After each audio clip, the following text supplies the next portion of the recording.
believe it's a good old-fashioned technology to have first game jitters, but I guess you can consider that just good old-fashioned tech. Either way, we are finally back. Season 5 of the Upward Sports Network begins in a bit of a dramatic fashion, to say the absolute least. Our opening matchup, we already had last week. As Tyler College took down towards the military. Now we're heading to the high school division. It's Arlington Seguin looking to convert off of their back-to-back miracle seasons and finally get some sort of consistency head coach season on the top 10 ranked Terrell Tigers, taking a 1 hour and 7 minute drive down Interstate 20, coming off of the freeway with a matchup of the ages. Jones, the coach, happy to have you aboard. And the Woodward Studios. It has been a while. Last time we had you here, you were on the sidelines, but now we're in a much nicer air-conditioned press. I like it a lot better too. I'm old. I got to see more.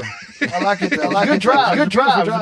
Beautiful stadium. We had some fireworks. Opening kickoff. Unfortunately. 89-yard kickoff return to the opening by the Terrell Tigers. Eventually ended up converting on the field goal. Arlington Seguin with respond for a 47-yard drive. That took about 2 minutes 55 seconds. The 2-1 will be converted. It gives our current score 8-7. Seguin up 1 here in the first quarter. 9:05 left to go in the first frame. Terrell will begin their second offensive drive going to the left. You're tuning in on ASN Radio. The handoff straight down Main Street. The Mayor's officer, Julian Ashley, the reigning district MVP, gets a solid game around 16 yards. Multiple Cougars on the tackle.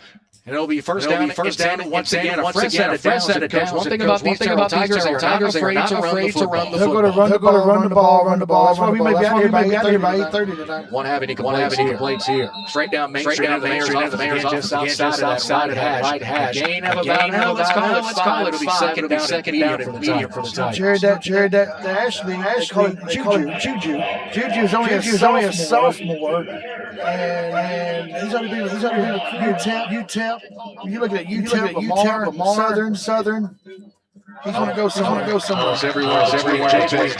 Baker, his running back backfield, takes the hand. Needed 5, ended up giving 5 an extra with it. It'll be a fresh set against for Terrell. First down. Immediately rushing back to that line. Throw back to the Donmore days of that wing T hard running style offense. You notice they don't.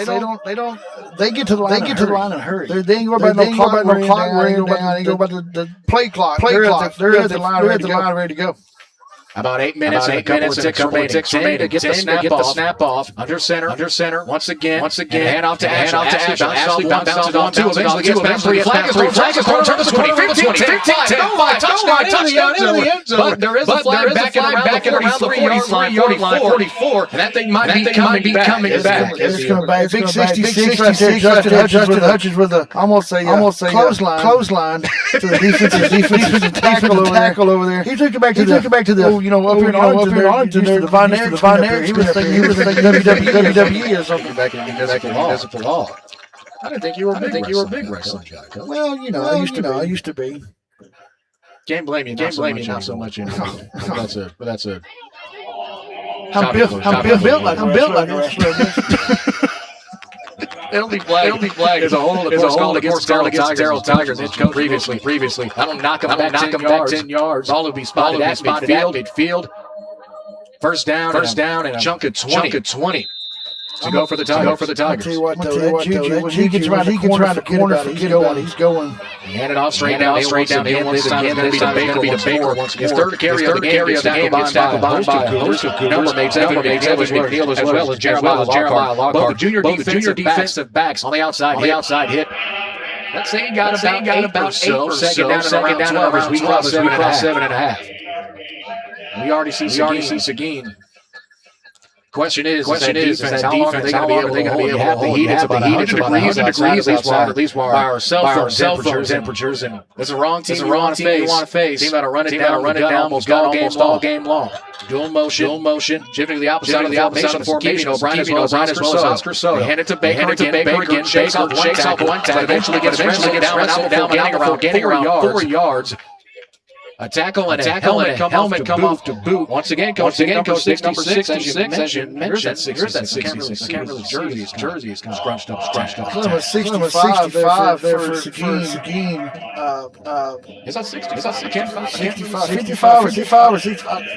You know, when you got the baby blue uniforms and the white numbers on top of it. I know you're not, but I am. I can see that for us. I feel them sometimes. 6.5. Still rolling. Under center is Noah Hall. Look out. Bouncing and rolling Aiden Glenn. First carry of the contest. I was Juju. Maybe I am getting the number again from you. Age 15 years. About 2 minutes. It's a game around 4. It'll be fourth and short.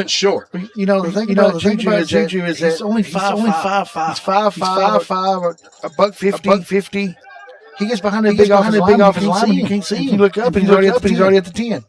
Here's the matter of the mind for the defense. It'll be a big determining factor. Short yard situations like this. They're going to run it. The defense stand firm. Seguin bringing heat. Strong toss to the outside. Remember the time. Stop by Ashley. Turns the corner. Looks like yards on yardage. And gets tackled and bounds. That will move the chains and a fresh set of downs for Terrell to get on the ground. I haven't seen one pass yet. Well, you don't have to. He's getting 8-9 yards. There's no reason to throw it. Just slowly but surely leaning the clock down. As this possession has already taken about 3.5 minutes. This possession already longer than the last two relationships put together. Lone receiver, well out of the bottom of your screen, all by his Carlos Turner, sitting at about 6 inches tall. Dual motions by Soto and Aubrey as they go into the right side of formation. Fakes on the handoff to the outside. Coming on, tackles Cardio Brown. The strongest for the Seguin team. 6'1", 10+ offers, including Arizona State, New Mexico State, and almost every coach. And you see why he was tackled behind the line. And he can fly to the football, and that's what he's going to do all game. If I was Terrell, I wouldn't run his way. I'd stay away from him. It's kind of like the old Baltimore Ravens. Don't run towards Ray Lewis. So is he Ray Lewis now? Is that what we're calling him? I didn't see him do the dance when he came out, though. Well, they had that brand new inflatable this year. Probably the second tallest building in Arlington. Dropping back, throwing. It's going to be Hall back of the end zone to the end zone. The flag is thrown. The intended target being Turner. Now this could spell trouble. Holding called against Seguin.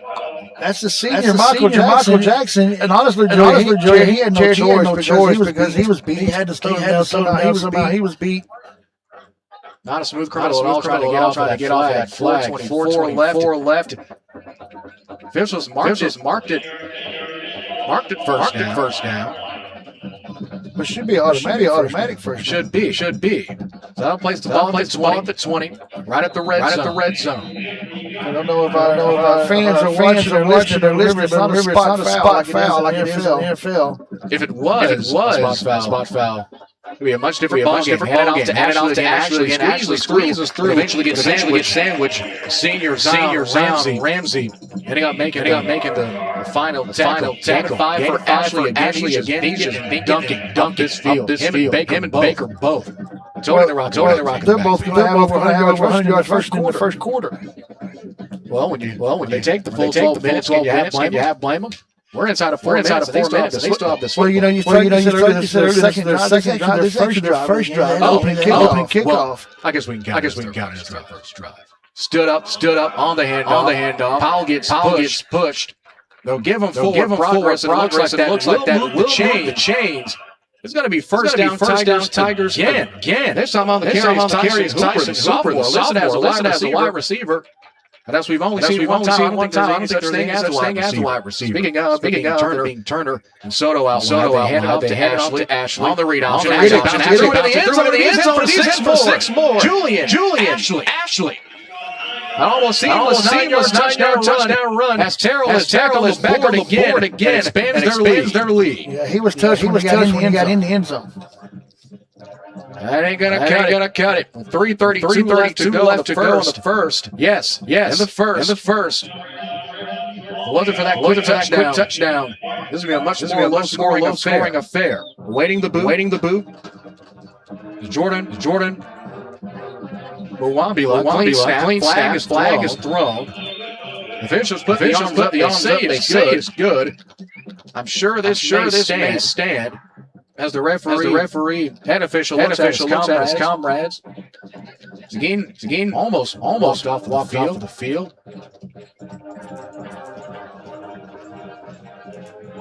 Offside again. I think what they're saying. Coach is going to take it on the kickoff. Oh, illegal player substitution. That penalty, of course, be declined, and the PAT will be marked successful. So at the extra point, Terrell taking over early. 3:32 left to go in the first. 14-8. Back after this on ASN TV.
After the 9-yard rush, Terrell takes the lead right back where they found 14-8 our score. High kick, not a lot of distance. Again, we'll return it around the 20. Doing the honors and going for right, left to right. Has a good spaces. Michael Jackson for that penalty. One more man gets up the shoelace out of the yard line. A huge return that'll put Seguin in good real estate as they flip fields with the first. Huge response. Giving up a touchdown after a long defensive possession. Immediately coming back out with a huge return. They had to get something going because it looks like to me the defense is not going to stop Juju Azure. They don't stop him. They have to punch for punch. So Seguin's offense drops back onto the field. And first-year quarterback Casey Powell, having to fill the shoes of one Chevy Andrews, one of the most prolific quarterbacks in Network history. It's a shotgun snap off to Trotter. Kadarius, best running backs in the DFW Metro. He gets stood up. Now before gaining about 2 yards. Couple of Tigers on the tackle. First one to get there onto the sophomore defensive end. Yeah, Trotter had 869 yards last year, average 87 yards per game. He had 10 touchdowns for Seguin. But you're right. Kaysen has got to step up because he's major shoes to fill. Andrews last year. Arguably an all-state region quarterback. Had plenty of fantastic moments. As a Seguin offense, trudge on without. Throw to the outside to wide. Open. Grayson, another receiver. Wide open along that flat. That was a perfect timing pass. He fell before you made the break, and he knew where she was going to be. That's always a question, not just for sophomore quarterbacks, but just first-year quarterbacks in a varsity system, especially with so many young receivers around. But with so many sophomore receivers, you have to think. Time in some varsity play, that chemistry has to carry over, especially in this tough district. They're one of the toughest districts in the state. And you know, it's different if you're a sophomore quarterback or a 1A or a 2A or even a 3A, but you're looking at a 5A sophomore quarterback. Powell hands it off to Trotter. 2 yards. Might have gotten one. So a huge fourth down now coming out for Seguin. As they stare down the barrel of a fourth. And a full yard. Maybe the length of a football. Bring the big hefties in. The bigger. This is what Chicago Bears used to bring in refrigerated chat. My age here, but he's bringing fridges 1 yard. Gabe Sanchez listed as a fullback as well as Malcolm Williams. For some extra beef on the line of scrimmage. Inside it 2 minutes. I got 5 seconds to get the ball. Powell under center. They handed the Trotter.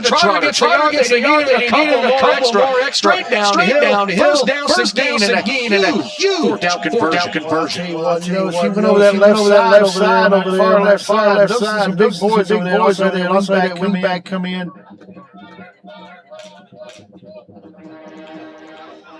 So now, inside of a minute 40, more personnel swaps. Much more. I guess you could say a smaller offense. Jalen Jackson listed as a receiver and a running back. Will be right at the right pocket of Powell. Yeah, for Brown out here, one-on-one with the kicker. One-on-one. If he sees it, he's open. At the top of the screen, a flag is thrown. Plenty of question is who's going to be the perpetrator. False start, charge against Seguin. That'll knock him back 5. Much more difficult first and 15 coming up for the Cougs. He wasn't trying to do it. Chiefs do it all the time. I mean, unless you are Chiefs fan. Maybe not. You know, I would seriously just throwing it up to number 11. That's what they're going to do. They're going to see it coming.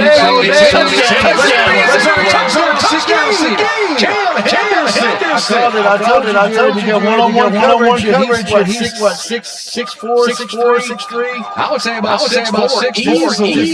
Let him go and throw it up to him. Great play call by the offensive coordinator. Man. Back and forth. Who can stand the last punch? What it looks like to me. And, you know, they lined up last time and they faked it. And they went for two-point conversion instead. The one surprised me at all. Anything about Joe Gordon is not afraid to fake a kick or anything close to it. Field goal is up, through, and it is true. So with that, Seguin back in the driver's seat. Up one. It's been a close one. Question is, who's going to blink first? 107. Left to go in the first. Seguin, 15. Terrell, 14. Two perennial top 25 teams in week 1.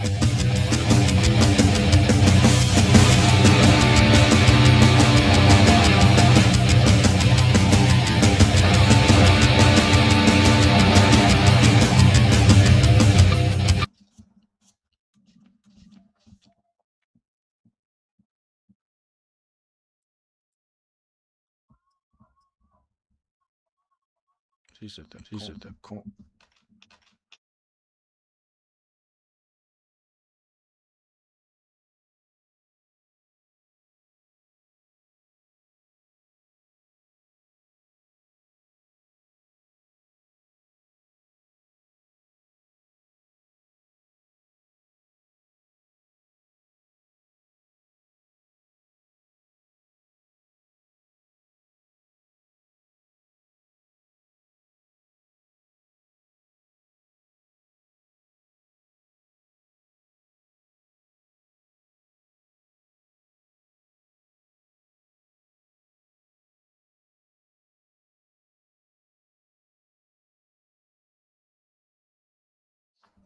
After the touchdown bomb from 36 yards from Powell to Cam Henderson, standing at about 6'4", 6'5". A huge touchdown pass. Put Seguin up 1. That's Juju running off the field. I don't know if he had something bad to eat, but he's on the sidelines over there. As he is keeled over. That could be trouble for Terrell. That's their main offensive weapon, of course. Short kick. Return to around the 40-yard line. Let's call it the 41. Tackle is going to be made by Zay White, sophomore defensive back. I don't think the coaches realized that Ashley was not on the field. Oh, I can promise you. Because the first time they kicked off, they kicked him to about the 20, maybe 15, and he took it back 89 yards. But since then, they've kicked it short. Can you blame him? No. I mean, I would kick it out of the stadium if I had to. Well, then that would be a flag. Depending on where you kick. I'd rather have a flag. Great play right there by the defense. First it stood up. A little bit of extracurriculars after on the opposite side. And no flag. Slow to get up. It was court right. Check that. 14. That was Baker on that last run. Has to get helped up by a couple of Tigers, but he seems to be okay. Get stood up by Seguin's Justice right. Another one of these stalwarts on this Seguin team. Markham a loss to be second down. Country mile to go. Again, Ashley is not in the game. Still on the sideline. They hand it off to Baker. Baker slides through the line of scrimmage, right through that A gap. Gets maybe 2 yards, but nowhere near enough. As they hustle back into their huddle. Third down and around 9. Let's call it 9 to go. And that concludes the first quarter of play. What a first quarter was. It's been the first quarter indeed. Now the question will be heading into the second. Is the bell cow for the Terrell Tigers going to be able to finish this game? They'll need them and some. However, only down one. Back for the second quarter after this. From the ASFB platform. This is from Earweek, ASN TV.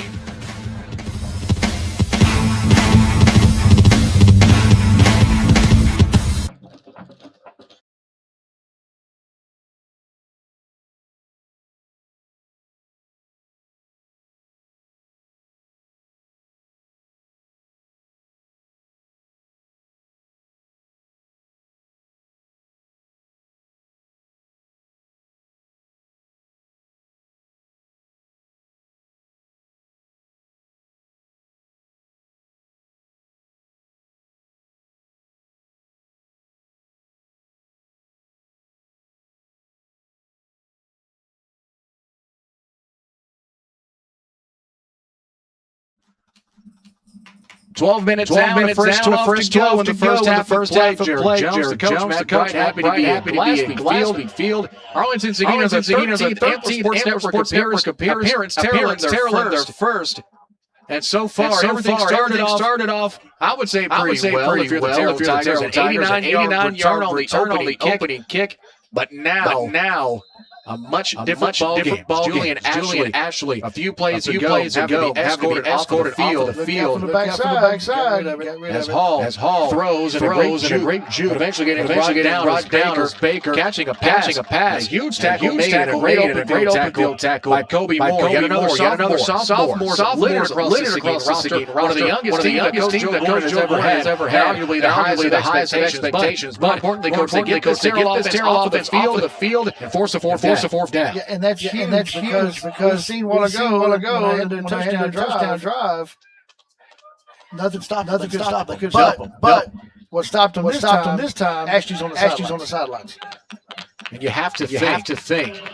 No matter how much a coach can talk about next man mentality, having your best offensive weapon has to take you out just a tad bit. The head coach Joe Gordon and company will call time. We'll take a second to talk things over. 11-10, going to second, punt time, coming up for the Tigers.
Coach Joe Gordon and company just moments ago taking the first time out with 11-10 left to go on the second. Punting time coming up. The Tigers receive one receiver, Noah Elizondo, sophomore wide receiver. White gloves, all white shoes, giving the thumbs up. Right to his left, at the sideline. And as we noted, one or two plays prior to that timeout. Julian Ashley off of the field, high snap, one-handed snag. Bowles has to eventually gets a solid bounce, leads against the 30, marching towards the 25, and that is where it will lie dead. Wow. How was it not blocked? And then he kicked it, and he still where he was waiting to pick it up. Jordan Wabila with a punt of his life, plenty of heat coming his way. As Zay Sanderson and company hawking down out of the linebacker spot for that punt rush for Seguin. But you have to think, Coach, the momentum was clear on the side of the Carolina Blue and White. Absolutely, 100%. And I haven't seen up on the sideline either yet. No, I'm trying to take a look at him. I believe he's still at the trainer's table. That's Powell. Throw to the outside. Caught by the man who caught the first major touchdown via the pass moment to go. He got a bounce not before gaining about two. I thought he would have gained a couple more than that. Either way, second down and 10, 37 and count. That's a setup play. Jared. Think about it. He's setting him up short. He'll go deep. Because I mean, there's no way you can't outrun him. I mean, it's all a setup. As Henderson, the slot receiver at the bottom of your screen.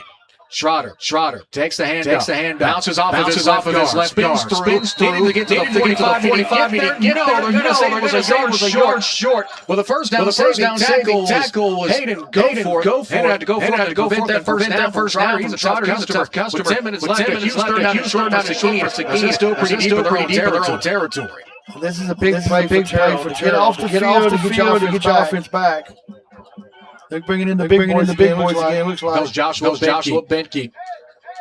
Calling the offensive plays. Barking orders out around the 30. Better hurry up. Call timeout right now. Sure do. Huge opportunity squandered. And more importantly, having a TO. 9:40 left to go. Third and one after the break. From the HSFB platforms. This and Premier Week.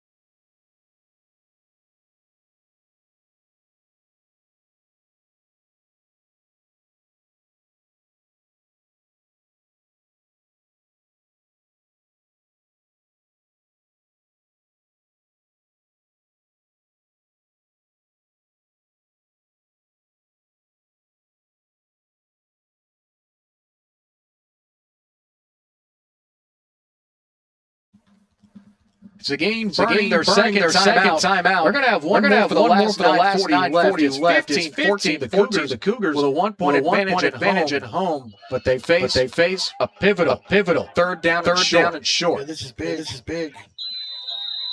I know it's early. This could be the game where they hold them here. Sure could be. Trying to loan back two receivers out wide. Terrell jumps but gets back. Powell looking deep. Passes the football. Scoots out to his right. Pocket collapsing. Double. Covered. It's almost intercepted. No, they say it's out of bounds, but a flag is thrown. I think I'll be honest with you. I think that's going to be on the offense. Might be offensive pass interference. He's pointing to.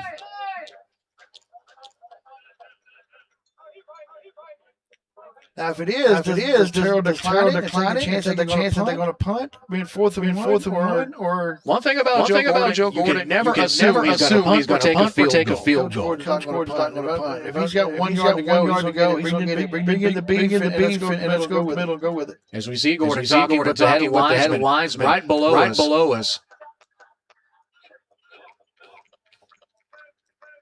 Offensive pass interference is the call.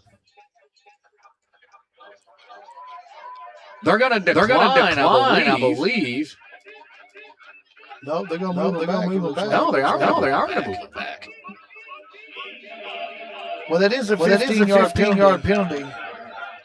So you'll think Powell is still on the field. Third down. So they can't. It's third down. They're going to probably take a deep shot here.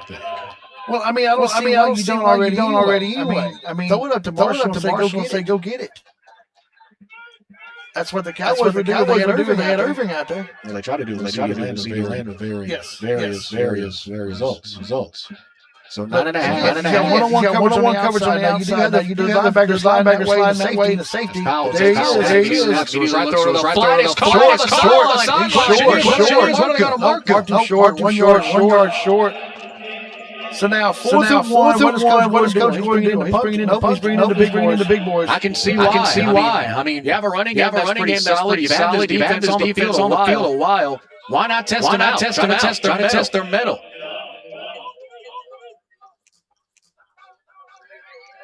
Great protection.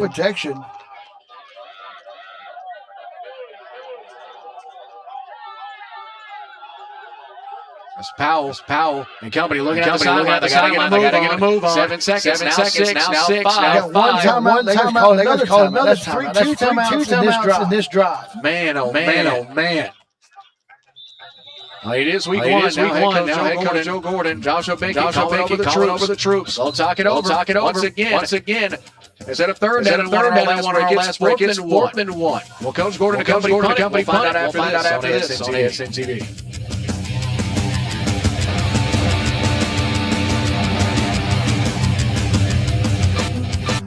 This is the concert ticket, and the t-shirt you bought, and the wristband that the bouncer put on just a little too tight. This is the ride after the concert.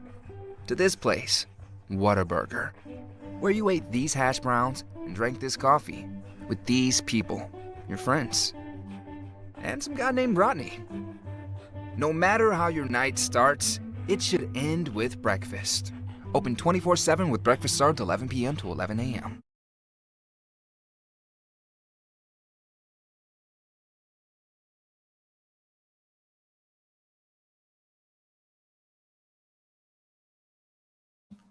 So after the timeout, the question is, what does head coach Joe Gordon see Joshua Binky have in store? Coach Gordon for it. He's got the beef in there like he did earlier. 2 yards. He got Trotter in the backfield.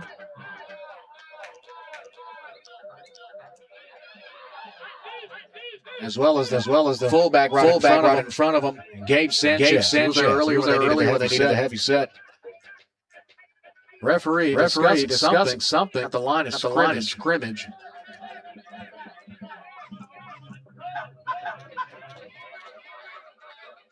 Oh, I see what it is. The scoreboard currently reads 92 minutes and 20 seconds left in the second quarter. Now it's 9:20. That's better. Well, I know we're playing football, but I thought it was American. Wrong football.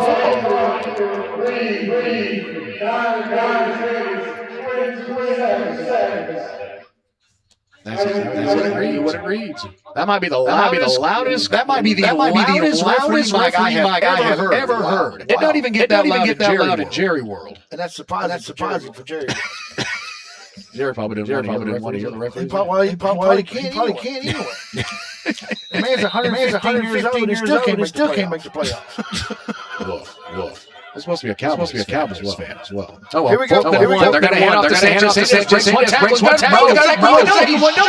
They roll him up. No gain. Powell wanting a flag. He isn't going to get it. So the turnover on downs, I see no penalties. Terrell's offense will trot back onto the field for first down and 10. My goodness.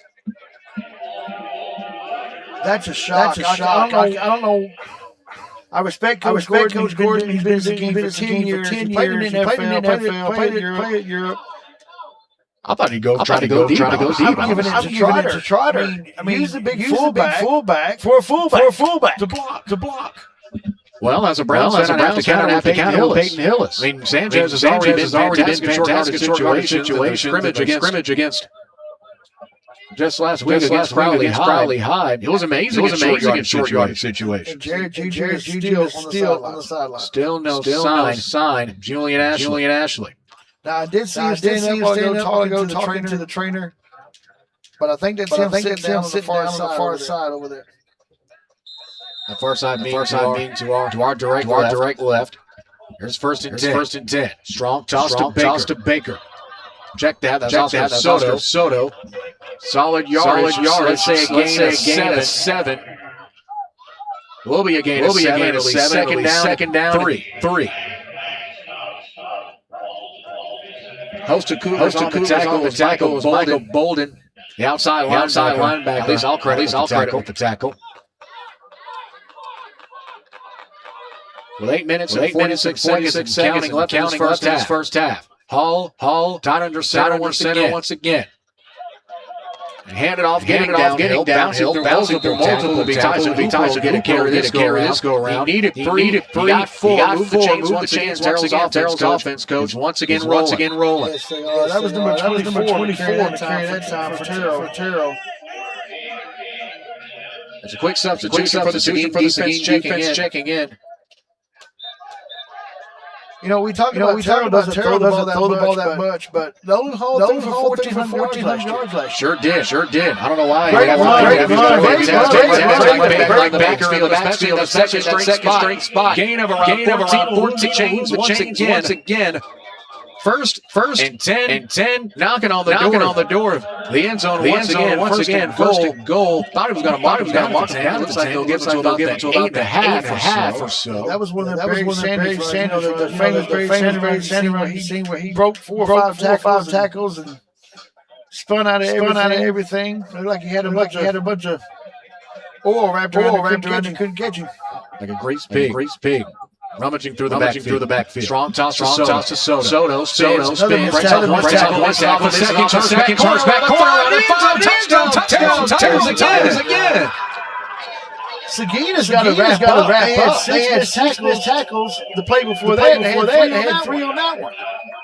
Coach Gordon, we have to practice drill at halftime. He just may. Has whipped that touchdown. Terrell takes the lead. Right back. Makes it 20 to 15 to this PAT. 9-yard touchdown rush for Soto. His first of the season. So we wait the point after 10. Wambila, clean hold. The kick is through and true.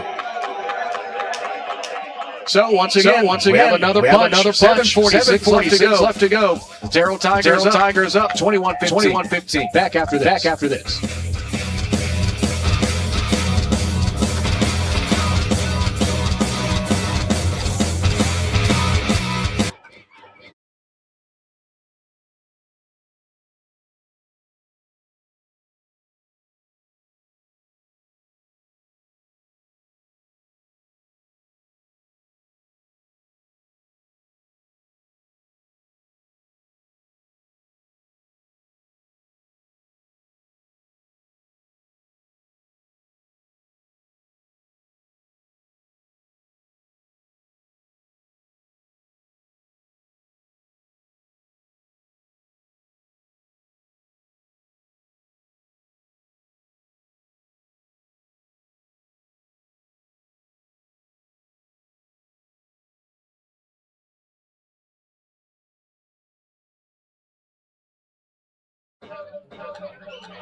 After the 8-yard touchdown rush from Soto, Terrell will take the lead back with 7:46 left to go in this first half of play.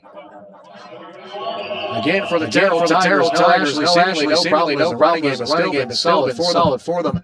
Wambila will set up. Tee off once again, 40-yard line.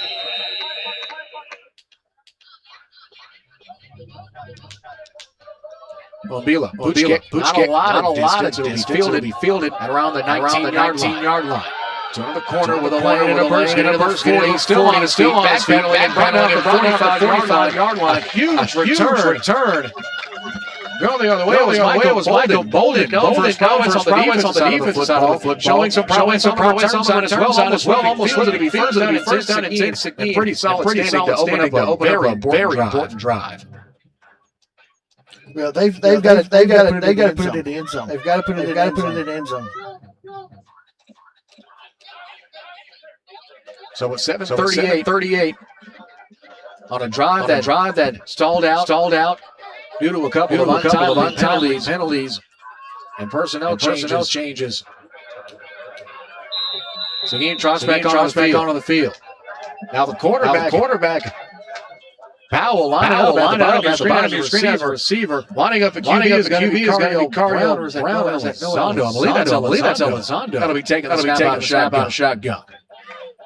Four out wide. It's a read option. Hand it off. Gain of about two. I believe that's a number two down there. That's number 5. That's Jackson. Sophomore getting his first carry of the contest. Short gain about two. Second and 8, 7:16 left in the first half. Quick substitution. Kevin Hobson check out James for court right. Junior for sophomore. Yeah, Powell's quarterback this time. They're just trying to catch off guard a little bit. Show something different. Understandably so. It's a rough game on both sides of football for both teams. Powell got it back to us left, and the play clock is down to 0. So to lay a game, the Cougs back as they don't have any timeouts notably.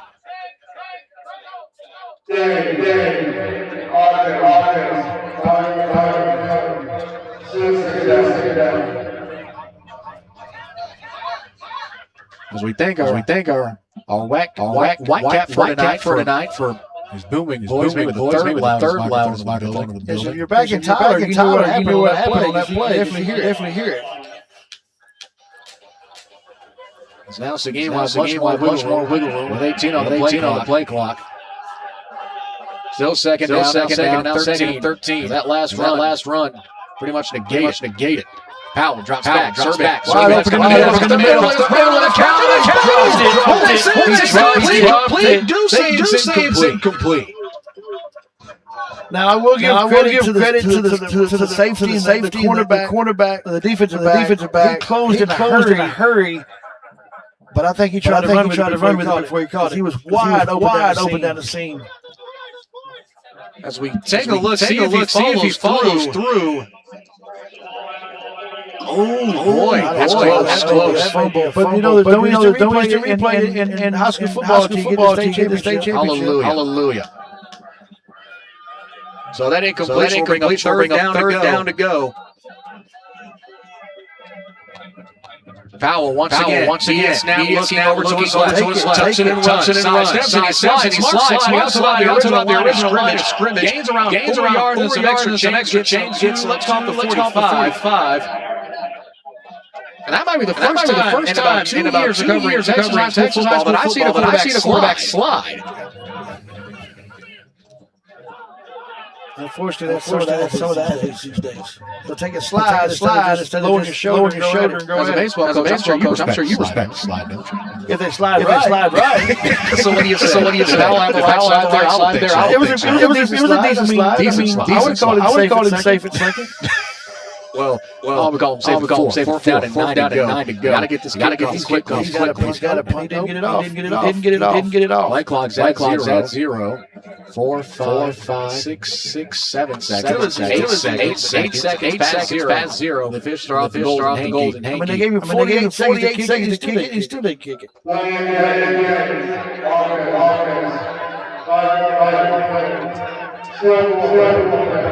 Thank you, sir. So just inside 5.5, Seguin wants to put the football back. Now we've Coach brought it out, trying to play Ashley on the sideline pretty much this entire second quarter. And I've been able to get a clean view of it. It's not a bad punt at all. Ball rolls out at around 30. It's called 32. Take first and 10. Now through the Terrell Tigers, about 5 minutes left. And a whole lot of green. I think it's fair to say that they could probably wear out the rest of this first half. It may only be one because I see number two. Juju asked me to huddle for Terrell. So the question is finally been answered back into the huddle as you just heard. I know you can't see him right now because he's behind all the trees over there. He's over there. We'll just take coach's word. Don't take my word for anything. Hey, you said it, not me, my friend. My eyes ain't as good as they used to be. So first and 10, no all back under center. Nope, Juju's on the sideline. I told you I didn't see him over there. There we go. Fake toss. Oh, he's wide open. Defense by Zay White. A touchdown saving swat. He closed, hurry. He was on this side of the hash and got over there and closed on it. As we take another look. We see the throw by Hall. White is currently almost a couple of steps outside of the hash and still finds a way to come up with a touchdown saving deflection. That's why you have a free safety that can run like he can. So now second down. Hall hands it off. Gets stuffed behind the line of scrimmage. Maybe a yard as Baker got nowhere. Stuffed. At the line by host to Coast. First one again. There was the linebacker defensive end. Inside of 5 minutes. And an official timeout. It looks like we have a Cougar currently on the opposite side of the field. I think it's the one that made the tackle. And he seems to be cramped up. He's treated to. We'll pause for a message. Back after this on ASN TV.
$21-15. Just a hair under 4 minutes left to go. Terrell with a big third and long. It's a catch right down the seam. Corey Besklin.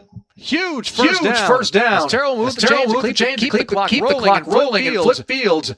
Almost flip fields. Right at the 49-yard line.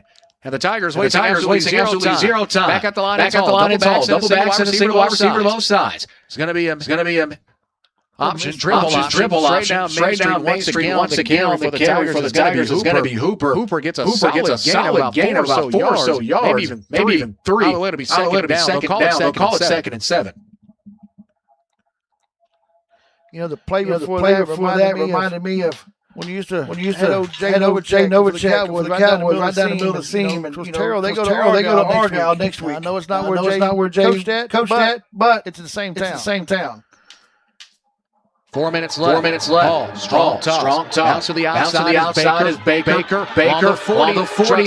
Trucks the defender to the 35 and gets around the 34. Move the chains once again. Another strong run for this Terrell offense. As they rush back to the line again. 3:53 and counting. Seguin's got another player down.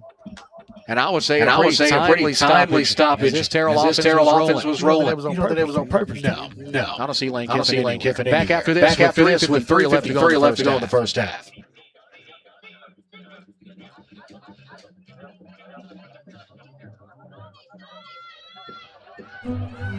This is the concert ticket, and the t-shirt you bought, and the wristband that the bouncer put on just a little too tight. This is the ride after the concert. To this place, Whataburger, where you ate these hash browns and drank this coffee, with these people, your friends, and some guy named Rodney. No matter how your night starts, it should end with breakfast. Open 24/7 with breakfast served 11 p.m. to 11 a.m.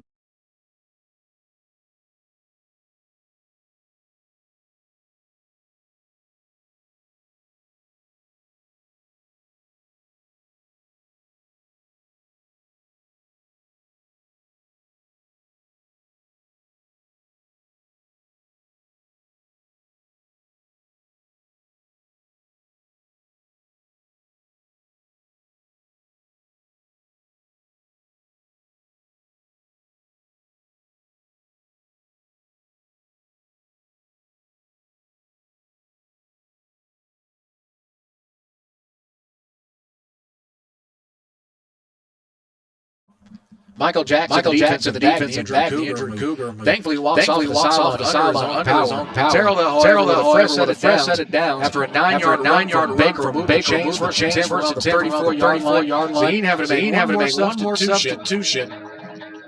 I'm not sure what Coach Ford was talking to the headlines about, but as the snap is bobbled, Baker ends up picking it up. He turns the corner, breaks off of one tackle, doesn't get off of the second one. Yeah, that is going to be a face mask that gets called. Grayson Courtwright was one out there first. It was also met a couple seconds after by Evan McNeil.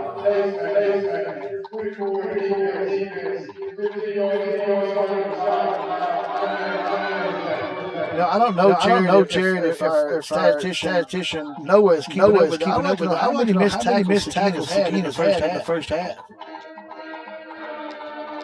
43 after the 15-yard penalty. Gonna move things. So it's called 17. Let's call it. Looks like 10 for 17. Just when you think he's going to shut him down, they shoot themselves in the foot. Good old-fashioned week one. Double backs once again for Hall. Hall on the triple option. He hands it off. Baker. Check that. That's not Baker on the run. That is Jabez Baker. Look at that. Trust yourself. Gain about, let's say, -1. For lack of a better term. 20 left. Second down. Let's call it 11. After the TFL. Substitution. Wide receiver Tyson Hooper. Lone receiver, just off of the top of the screen, the top left corner of your screen. That's the matchup I like. You got one of the best defensive backs against Tyson Hooper. That could be fun to watch. Tyson Hooper already offers Texas, UTEP. Texas, north, southeast, everybody in between. Stop it and play. Terrell's head coach, Barry steps on. I believe there's a flag on that far side, and there is. Illegal motion charged against Terrell. Number 63, Caleb Miller, the senior. Knocked the Tigers back a few more yards. And gives again a huge sigh of relief after giving up that 15 pass a couple plays ago. I'm going to tell you what that was right there. I was a center when I played high school football. What happened is that he touched the ball, and then they changed the play. He let go of the ball and touched it again. That's why it's called a procedure. Trust me, I know that. I got yelled at when I play. Coach Talley did not like that at all. Leave the ball alone. 2.5 left, second and a mile. They hand it off to Baker. Baker breaks 1, 2, 3, 4 tackles. At the 10-yard line, still puts it around 5. And they'll mark him down. Gain of 17. The toughest 17 yards you'll see in a while. Too many missed tackles. Too many missed tackles. I guarantee Coach Gordon is not. He played in the pros. He's not like that at all. As we see, 1, 2, 3, and 4. As they hand it off again. To Baker, long spin. Makes it second and goal. Clock will stop. Right at 2:04. Well, stop for the first down. He's going to start it right back as soon as they get over the first down. Why clock stop? They call timeout. Well, official. He's learned that. Yeah, official marked out himself as a substitution. What the The reason was for Merriweather. They've not started the clock. It's still 2 minutes. 2 minute warning. We did a 2 minute warning now. I forgot about that. Indeed, we do. Leave. I think there's any other flags. And yep. We'll just have a clean, old-fashioned 2 minute warning. That's all that remains in this first half of play. Terrell threatening. Ball's currently at the 4. Back after this on ASN TV.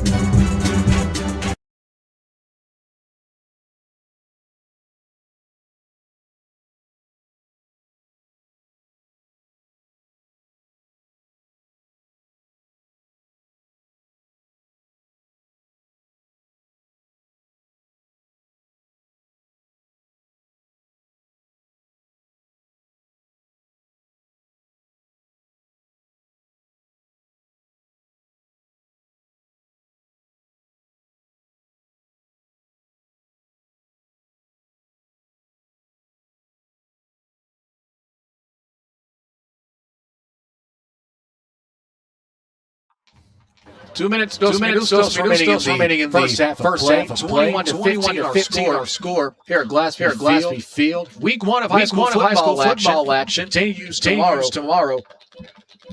Over on AntlerSN.TV. It'll be the fourth ranked Apaches from college taking on the Islanders out of prep school. Kickoff will be at around 6 o'clock Central. Pre-game coverage begins at 5:30. So let's see, officials break the Applebee's discussion. I was thinking the same thing. I bet they're finding Applebee's will be open when the game. Chili's. Listen, I'm not gonna say I have a dog in the fight, but I'm a Chili's. I choose Chili or Applebee's all day. Now, I can think of one. But Applebee's sometimes they have that 2 for 1 appetizer. All you can eat appetizer. 2 for $95. Now the way ball comes loose. It's the Cougars in the end zone again. The Cougars have time at the 10-yard line and a huge relief. My goodness! I was pure there for Seguin because if he kept out that end zone and fumbles it again, Terrell gets a whole fresh set of downs from the one. As we see one fumble, two. I think Sanchez comes out of the end zone for the third, and somehow Seguin falls on it. My goodness. They have enough time. They have the quarterback that can throw it. The receivers go get it. They need to take advantage right here. Throw it deep. One thing we know about this offense, they're afraid to take a shot downfield. They're playing one high safety over the top. It's a handoff. That's what you need. Open lane on the 20, at the 25-yard line. Ironically, toe to the rock. It's going to be American Jayo. That'll move the sticks. First down and 10 for Seguin once more. They got to get a move on. 144 and counting as stayed in bounds. No timeouts. They got to go in a hurry. Powell, low snap. Bubble screen to the outside. Catch brought down. No gain of a yard. They got to get up quickly here. Clock will stop. As the officials blow a couple of whistles, but the clock does not stop. As a head referee, having a quick chat with the center, number 68, Angel Tenna, Jr.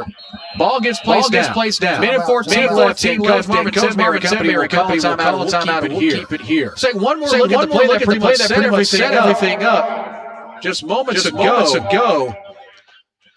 Not just fumble, but fumbles. We see the strip there. Ball comes loose. Sanchez picks it up in the end zone. And eventually stripping it away was Justice Hutchins, but another Seguin swooped right around the 10 and come up with the snatch back to give possession once more. Well, the defensive line coach, I guess, for Terrell, he was at the hash marks.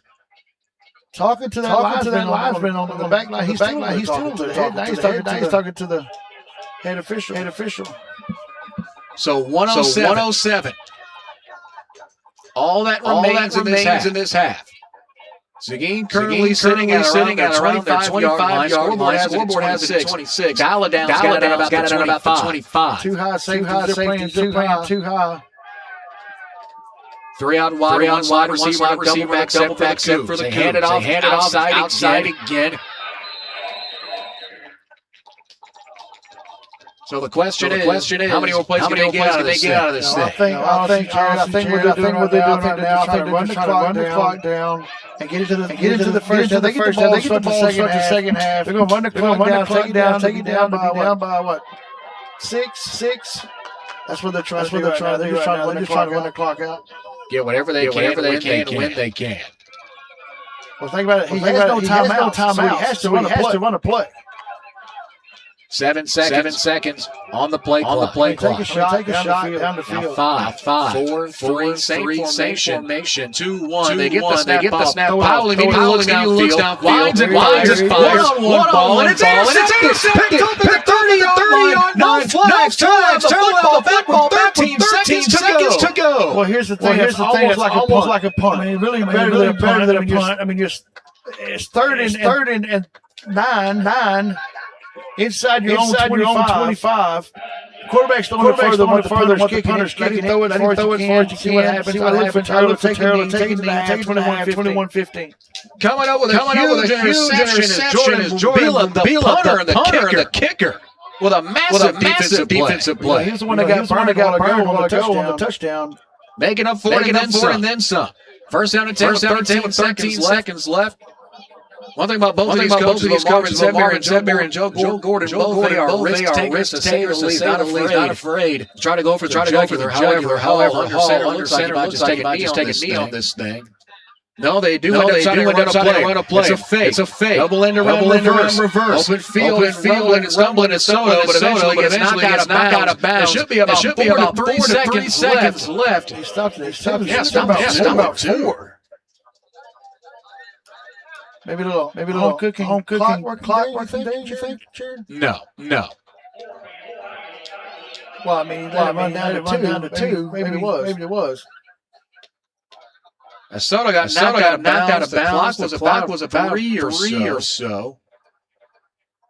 Let's call it 3. As Hall gotta take a shot down the field, streaking Soto, however, the clock will hit 0. Great pitch and catch to Tyson Hooper. However, will take us into the break. So we've had fumbles, rumbles, stumbles, oh my. 24 minutes down, 24 to go. Seguin at home, trying to hang on. It's a one-possession ball game as we head in the locker room. 21-15. The Tigers up on the road.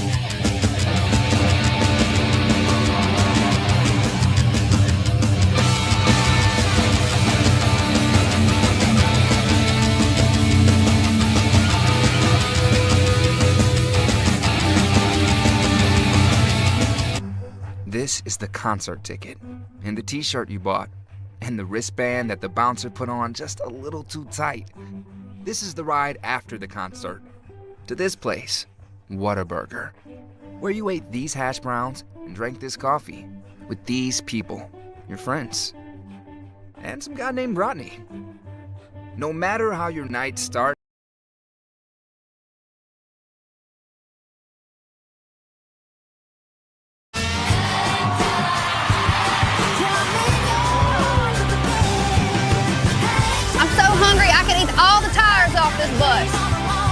When you're on the road, there's a lot of late nights. A lot of early mornings. Not supposed to say that. A lot of honey butter chicken biscuits. You hear my belly growling? Yep. I'm going to need one of those right now.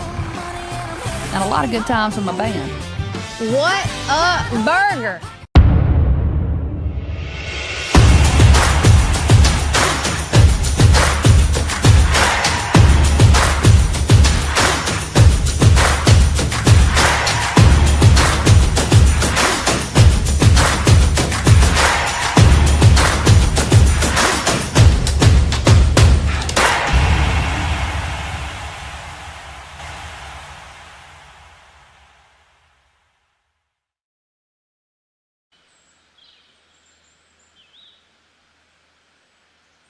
Find your support system. At Texas Wesleyan, you'll get the one-on-one attention you need to succeed.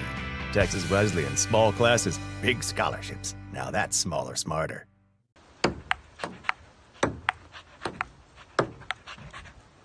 Don't get sidelined. At Texas Wesleyan, our small classes mean you get hands-on experiences. Texas Wesleyan, small classes, big scholarships. Now that's smaller, smarter. I am here to contest new Whataburger from Whataburger. What? Real wings have bones. And these boneless wings are actually premium chicken tender bites tossed in one of Whataburger's famous sauces. Honey butter, honey barbecue, buffalo, or Sweet and spicy. thank you, Your Honor. Those do not turn these Whata wings into real wings. I know what a real wing is. That. Snow. Whataburger wings.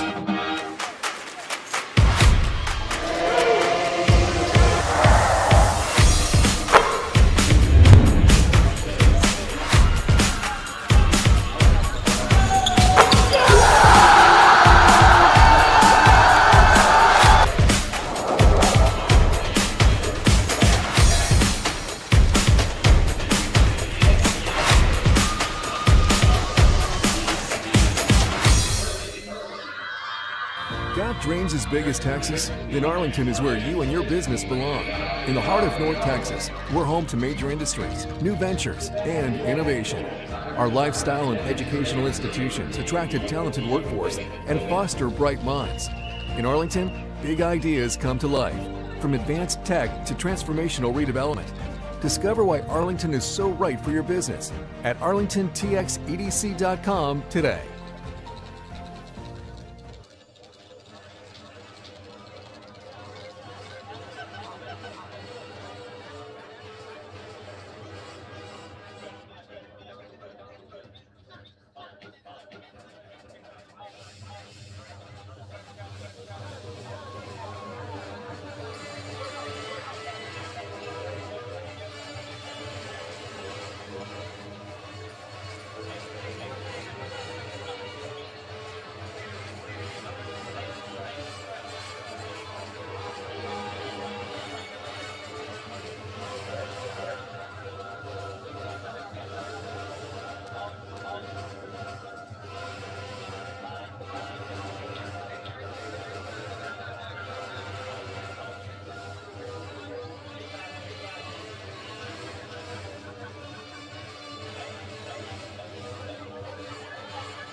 Once again, don't wait. Easy to closing time. You don't want to know what a carnival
This is the concert ticket, and the t-shirt you bought, and the wristband that the bouncer put on just a little too tight.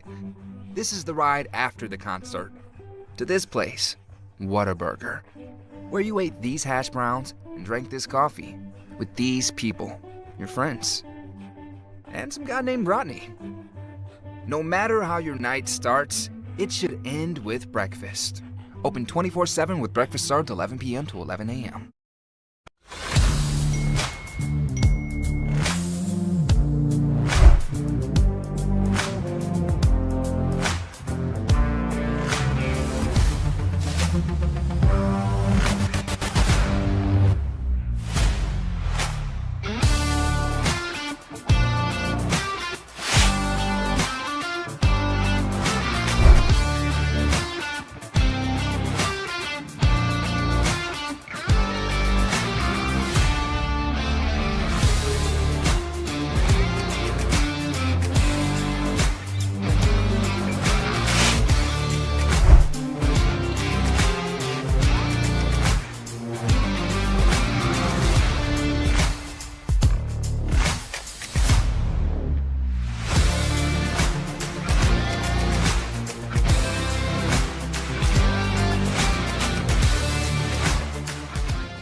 Twenty-four minutes down, 24 to go. Second half is set and ready to get underway. Back on both fans form. The coach, Matt, he's had a couple sandwiches. I've had a couple bottles of water. Hope you want presentation. Premiere week on AS&1. Seguin took the opening kickoff back. Well, Seguin gave up the opening kickoff to Terrell and Ashley in 89 yards to get going. It's pretty much been a slugfest from there. Two rushing touchdowns as well as a passing touchdown for gives us our current score. 21-15. The thing is, second half, Ashley played the second half. We didn't see him. We didn't see him at all. We tried to spot him on the sideline, couldn't find him there, and it's just pretty much been a mystery since. So the question will be, will the offensive juggernaut for this Terrell offense see the field at any point during this game? You know, Seguin did not look that great on offense, still down by 6. I mean, that's fair. That's definitely a fair assessment to make. Offside number 4, but I don't think he called it. Kickoff is going to be returned by the Cougars around the 15-yard line. Turn to the outside. Looking for the corner. Breaks it. He's got the 30. He's got the 35. 40. It's the kicker open. And a huge return. McAllister, the sophomore. That's two. That's two. Oh, there's a flag on the side, but that's two kick returns that the kickers had to make the play. So the question is, how well does Seguin set up? Let's see what the flag is. The flag should be offsides. Number 4 was offsides.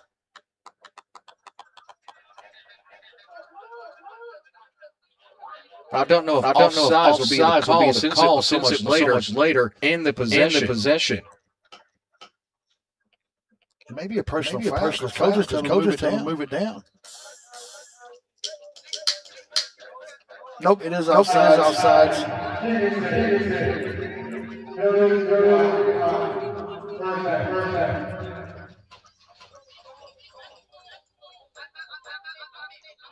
So with that, Seguin, either way, they're going to be a pretty solid standing.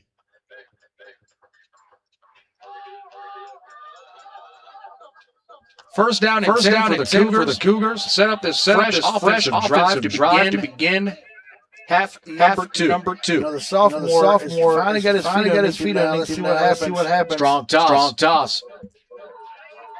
Bounced outside, maybe getting a yard, but nothing more than that. As it looks like an offensive lineman being the right tackle makes it hard and shaken up after flicking his wrist. Don't know if he's hurt, but he's staying on the field. So short run, body yard. Make it second and 9. Seguin much slower. Already chopping down the pace. Methodical on offense. Terrell sends heat. It's a handoff to Trotter. He's got the 20, 15, to the end zone. What an answer to start the second by Seguin. Kadarius Trotter, 33-yard rush. And Seguin gets on a huge way. My goodness. Trotter up that first after breaking the initial tackle, and it was pretty much free from there. We got ourselves a football game again. It's all tied up at 21 apiece. Trotter's catching cramps. He's catching cramps coming to the sideline. I can see why. I mean, he spun everyone out of their shoes. Maybe even spun himself out of his own shoes. So we wait the point after attempt. Awaiting the hold is going to be Avery Banks. Banks high snap. Gets deflected. Ball is live. Falls on. Turn. They got blocks. At the 40. One more man to beat. McAllister again with a huge tackle. Although even with their previous play being giving up, Seguin with plenty of wiggle room. So we take another look at the Trotter touchdown. Powell pretty much set him up perfectly as well as his inside blocks. Amazing moving and he walks into the end zone. A 43-yard touchdown rush. So the extra point is no good with 11 minutes left. The question is, will that blocked field goal come back to bite them? Well, you know what? They tied it up 21-21. So we're fresh at 0-0. So that's why they went for the 2-point conversion the first time they got it. 2-point conversion. Now they put in position. Hey, if we do miss a field goal, we're okay. But you don't want to miss too many. No, you don't. But here's the thing, you talked about it. It could come down to a field goal to win the game. We know Terrell can kick the football. We've seen him kick the ball.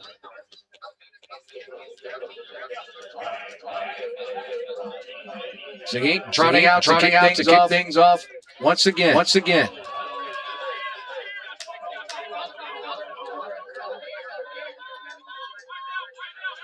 Ashley is on the field. He is back deep to receive. Back on the left side hash. Well, the close side hash to us here on the booth. They gave him some 7-Up and some Sprite. High kick will high bounce off of the kick. Not a lot of distance at all. It'll barely get across the 50. So now the Tigers back on offense with a chance to respond. I think the coach has seen Ashton on the field. We're not going to take a chance. What happened to start the game? I mean, can you blame him? No. But it could mean disaster for Ashton being back. Well, that also begs the question: How healthy is he going to be? Is he 100%? Does he have his full agility, his explosiveness, especially with Seguin now? Slowly but surely starting to sniff out the run more. Well, I didn't see him get hurt. I think he got sick. It looked like to me he was sick. Maybe just either too much water. If it's that simple. A block on the outside. So once more on the outside. Soto, 50-yard line. Coming down to win as Jeremiah Lockhart gets to midfield. Lockhart's down. Lockhart with his helmet off. Right in front of the Seguin sideline. Looks like he's quick to pop back right near the bottom of your screen. Looks like just a cramp in his right leg, I believe. That's cramp number 5. Well, that's the thing you noticed in the early beginning of the season. It's Texas football. It's 102 degrees when the game starts, and in the second half, it's 101. So it's going to be hot. These kids have got to stay hydrated. But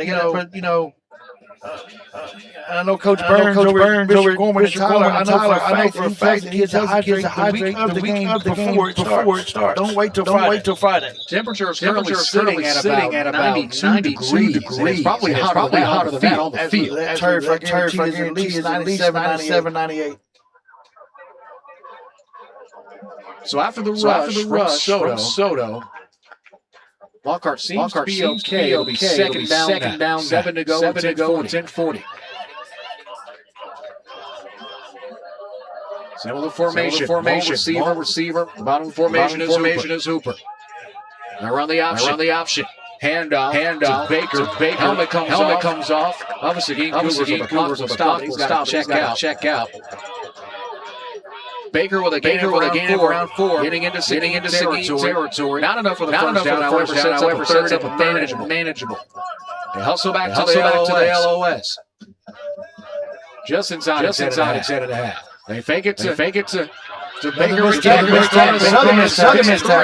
Almost four tackles. Gets across the 25. And that'll move the chains. Face mask like on Seguin. Maybe. There's the flag. Covered up a tad. Jared. Terrell has ran the ball 4 times this possession. One time has gone to Ashley. I want to use him as a decoy because he doesn't feel well. Well, you can see why they would. At the end of the day, it's a face mask call is against the Cougars. Of course, you would have to definitely see why you would do something. Actually, it's going to be the guy that draws attention on the offensive side of the ball, and understandably so. And as they treat the Seguin Cougars, we'll give our sponsors and a message. After this on ASN TV.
Cariel Brown, the senior, and he treated for cramps, takes quick salt tablet, training staff seems to be ready to go at a moment's notice. As he's finally off the field, gets his helmet, has quick word with his head coach, Joe Gordon. 10-14 and rolling. It's all under center, double axle, two out wide. They finally give it to Ashley. Flag is thrown. He's into the end zone. Touchdown. Terrell. But the question is, will it stand? It's coming back. But it's coming back. But he was not touched. False start penalty called against the Tigers. That'll knock him yards. But Ashley's first touch of the honestly, you could say because he's spent so much time out. He seems to be back to himself pretty quickly. Well, that just gives him more yards, move the back 5 yards. So that first and 15 off the 17-yard line. Here's Hall. Same play. Hands off to Ashley. Ashley takes a hit. Hurdles a man. Was a bit slow to get up at the moment. He's coming out. Yeah, he's hobbling off of the field as we take another look at that last run that he had. See him have to jump over his own man and took a hit. And he got twisted behind him.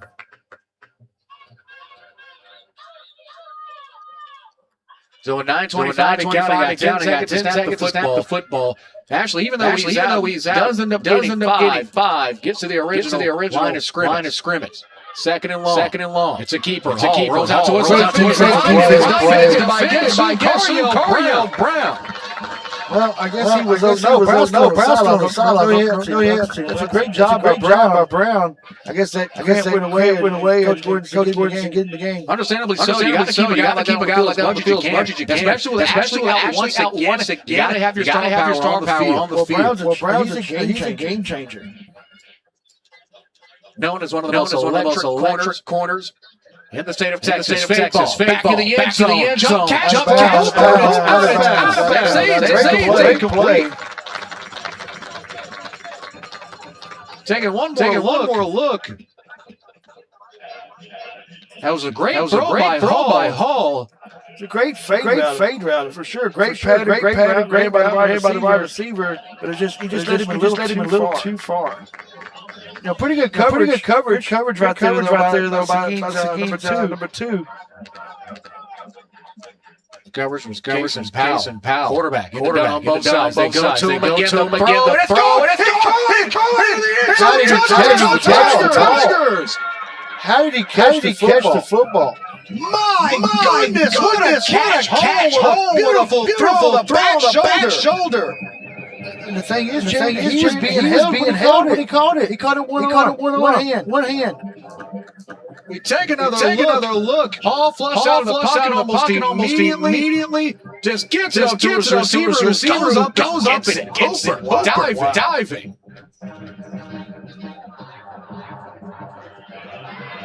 Terrell responds with a PAT from Mbaya coming high snap.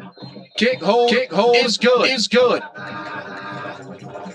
So Terrell expanding their lead to a touchdown. 8:57 left to go the third. We got ourselves a game, folks. Another beautiful pitch and catch. This time it's in for six.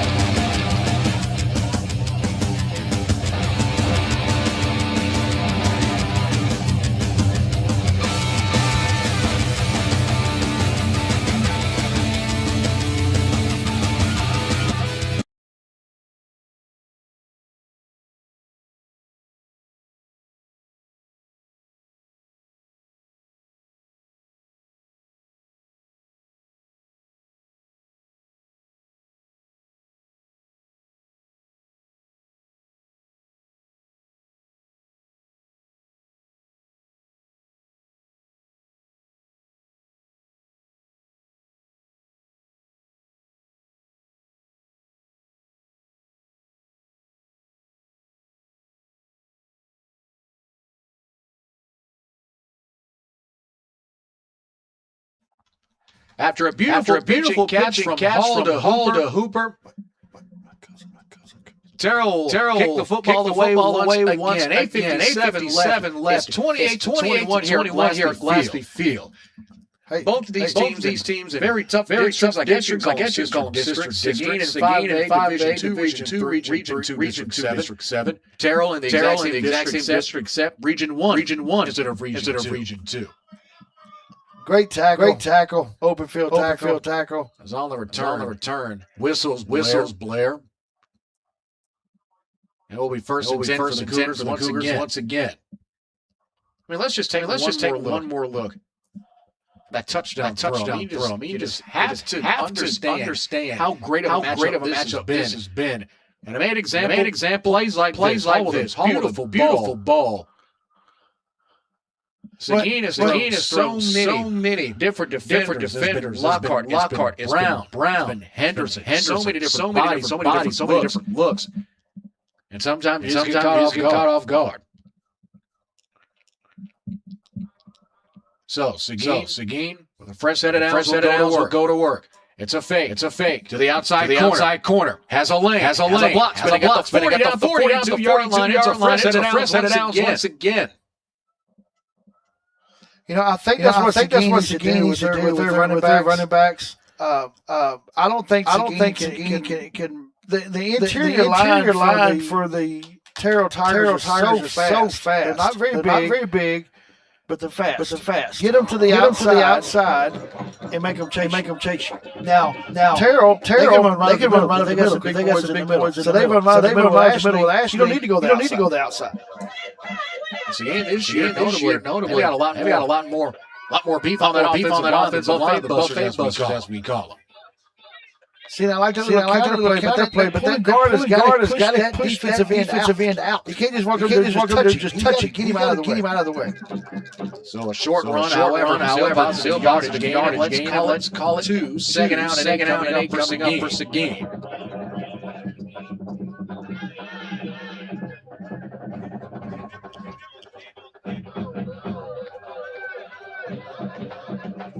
Cougars in their second year in the Carolina Blues. We'll also have a new special uniform for the month of October. Won't give too much away.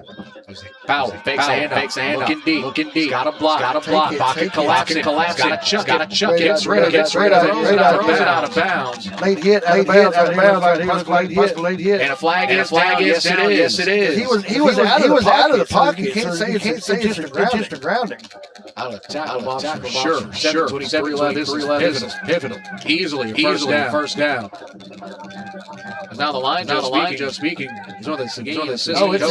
It's Seguin. Late hit out of bounds. It is a late hit out of bounds. Called against the Tigers. That will of course change and breathe new life into this drive. You know, Jared, I'm going to say this for a sophomore quarterback in a 5A school, that's heads up football. He has been solid. Absolutely. Get out of the pocket. No, nothing's open. Don't force it and throw it away. You know, if Dak Prescott was here watching that, would make the playoffs. At least win a game. That seems very personal. You know. I've been watching them for years, and I'm still mad about the whole Jimmy Johnson thing. It's okay. He's open. Go deep. One coverage. John out of bounds. Intended for Henderson. I tell you what. Powell has got an arm. He's got a cannon. He can throw it. Tried to test Kevian Bryant, the reigning newcomer of the year. Got his first offer earlier this year, July, out of Howard Payne University. That's another fun matchup. One thing about the receivers and DBs, they all match up so well. You know, Howard Payne University is not a. That's an Ivy League, isn't it? Ivy League, sure.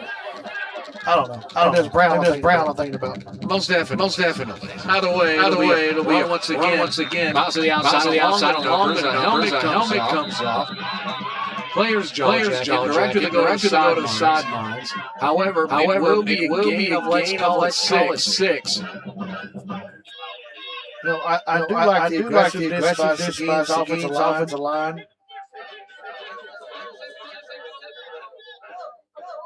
But I think 77 has lost his helmet 4 or 5 times in this game already. He has. At 77 being Marshall. Out of the way. No flags. It'll be third down. 4 to go. Pivotal third down. Deep in Tigers territory. A clap of the hands. It's going to be a keeper. Right down the middle. It's first down. Yardage and more. Field is no the sophomore. They went to Wildcat formation. And Powell set up before. You know, the first did the same thing. Powell on the outside. And went to the Wildcat. Elizondo has come into this game and has had some pivotal runs. Now with a fresh set of downs, the drive will continue. This has been a lengthy drive. These are the longest drive of the game for the Carolina blue and white. The Southern County, you don't see out of this. Usually, score quickly. Not this time. Good run up the middle. Jalen Jackson bounces left. He's got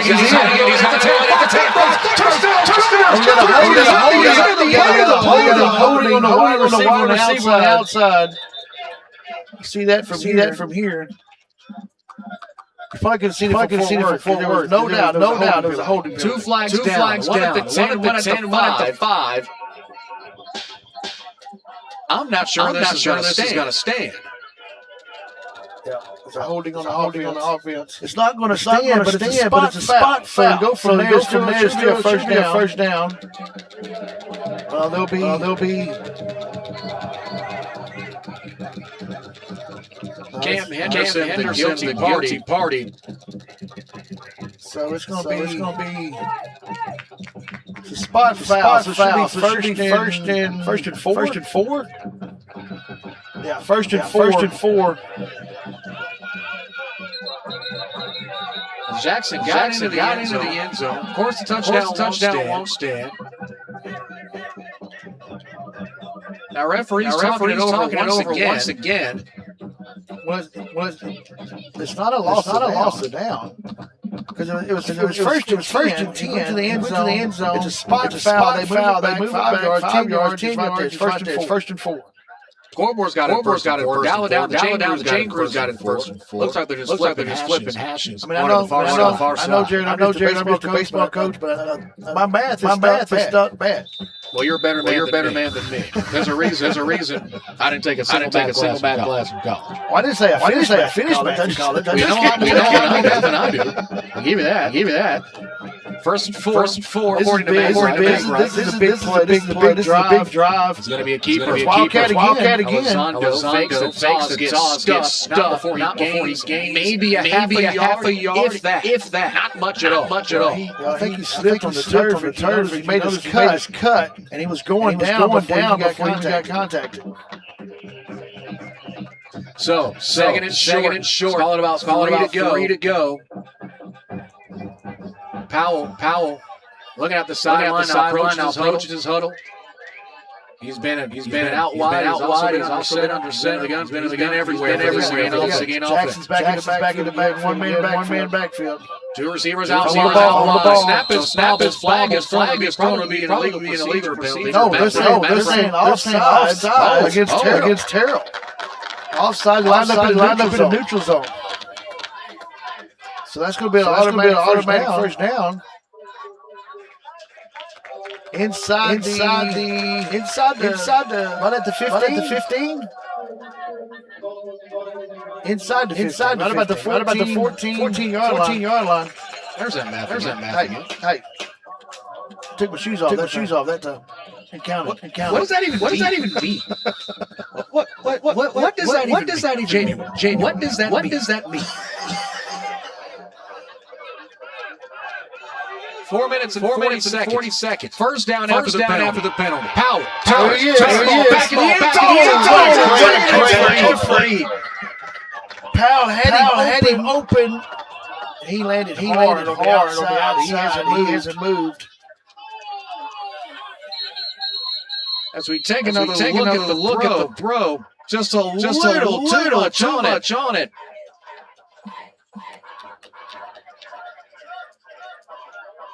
Had a man open. He was open. Brown was wide open. And he is a bit slow to get up. We'll give our sponsor a chance at a message. Back after this.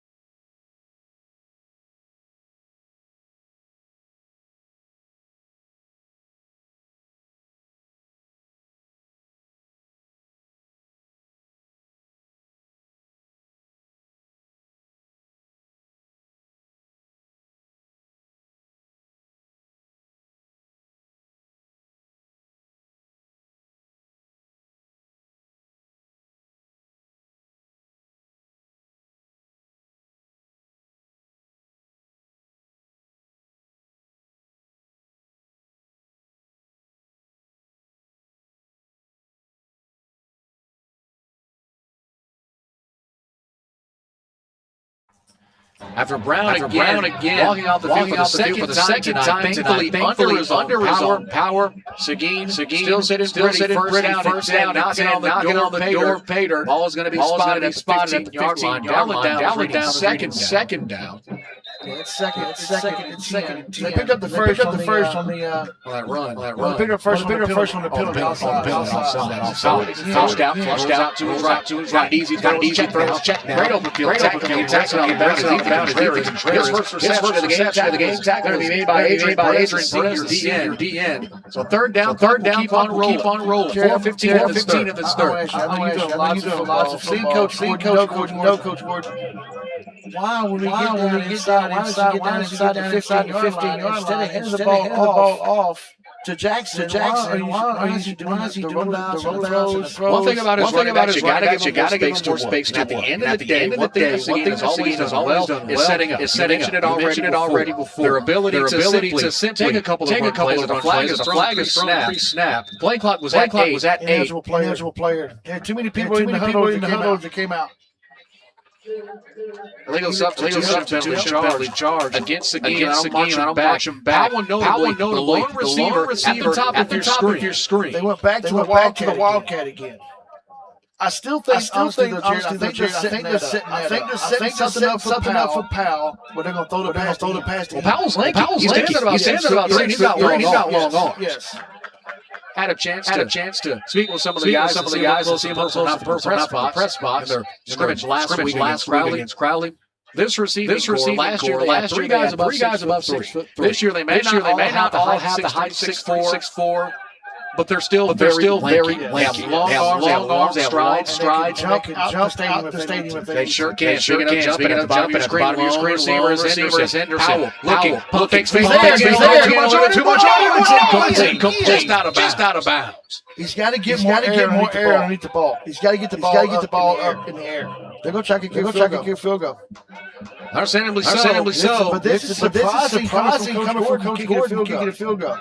But again, he also knows, Jared, that Ashley's back. He's got to get points when he can. If you can afford them, take them. Look for the fake. I mean, do you take that chance with the fake? Yep.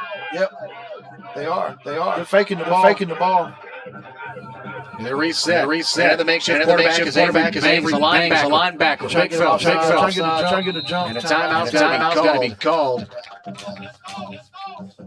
As the question is, how will Coach Gordon handle this thing? Well, I think he was trying to move him 5 to 10 yards closer for the field goal. But I think he's got to go for it. I mean, what do you have to lose? You can't put it past them. No. You simply can't. One of those magnanimous play callers in the DFW Metroplex. The man's got guts. That's one thing you can say about this drive. This drive was all set up by this touchdown just out of the hands of the Cougars just moments ago. Well, here's the thing. They had a touchdown called back for holding on this drive. It was the Elizondo keeper on the Wildcat. And Coach Gordon I heard on the sideline. He just hollered for the offense is going back on the field for Seguin. Well, your offense in this third quarter is the best of football game. You can't blame him. Absolutely. if it's 28 to 7, just takes a point. 28-21, your offense looks good. Your defense is much better. Right. But they have to figure out a way to stop Ashley. I mean, when he was off the field, this was a completely different ballgame. Absolutely. So situation 14, balls in the 13. A hypothetical field goal from here would be about 26 or so yards. It's a double back set pound the center. One slot receiver, Henderson, lone receiver, bottom of your screen. Plays right here. Play is going right here. One-on-one coverage for the punter and the kicker. But you also have the safety over this side. Double coverage. See him sliding right in. It's Powell. Clap of the hand. Scanning left. Winds up. Throw across the He's open. He didn't miss. He didn't get the first down. Short or not. I don't know. I can't tell what the. I think they gave it to him. First down, Seguin inside the 3. Move the chains, a huge play. I tell you what, the sophomore quarterback right there just stepped up. That's one of the best plays he's made all night. As a sophomore, held in the pocket, took the hit, and found the open man. Keeping this thing alive for the Cougars. This is big. Drive. Taking the time off. Keeping Ashley off the field. First and goal. Ball's at the 4. After their Herculean effort just moments ago. Going to Jackson right up the middle of the counter. Trotter spun and stuffed. Trotter lost a couple. Tackle is going to be made at the TFL by Tyson Hooper.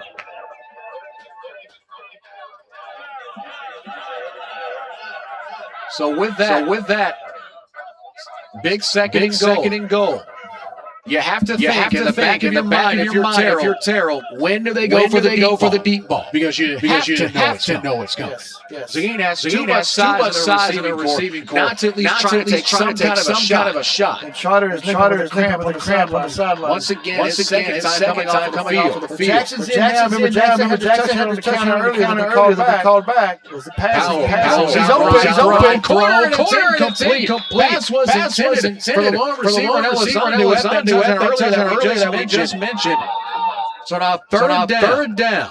Powell did not see, but Henderson was open in the back of the end zone. He got his coverage. But Powell had his mind locked where he was going with the football. I mean, it's a much simpler throw. You have to think. Similar to basketball, you think a percentage, shot percentage, make or miss. In that situation, it can't be mad at the check down. Especially when you have the entire sideline protection and not giving you deal with an incompletion. He's a sophomore. By the time he's a senior, he makes the play. If you notice, they got Brown back. He's a defensive back on the far side. With it. Powell's flag is thrown again. That's going to be illegal procedure. Brown was not set when he snapped the ball.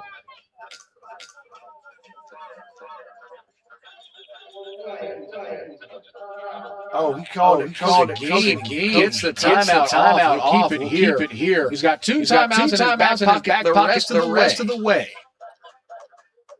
Well, a minute 53 left to go in the third.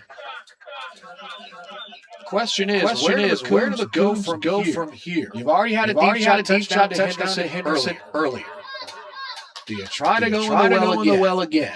You have Trotter. Third and what? 36 from the 6. Third and goal from the 6 yard line. Trotter takes his jersey off. Well, we know it's 4 down territory. They've got two plays to get it in the end zone.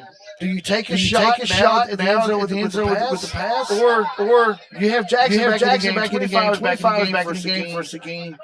And honestly, I mean, I know Trotter is his best running back from last year.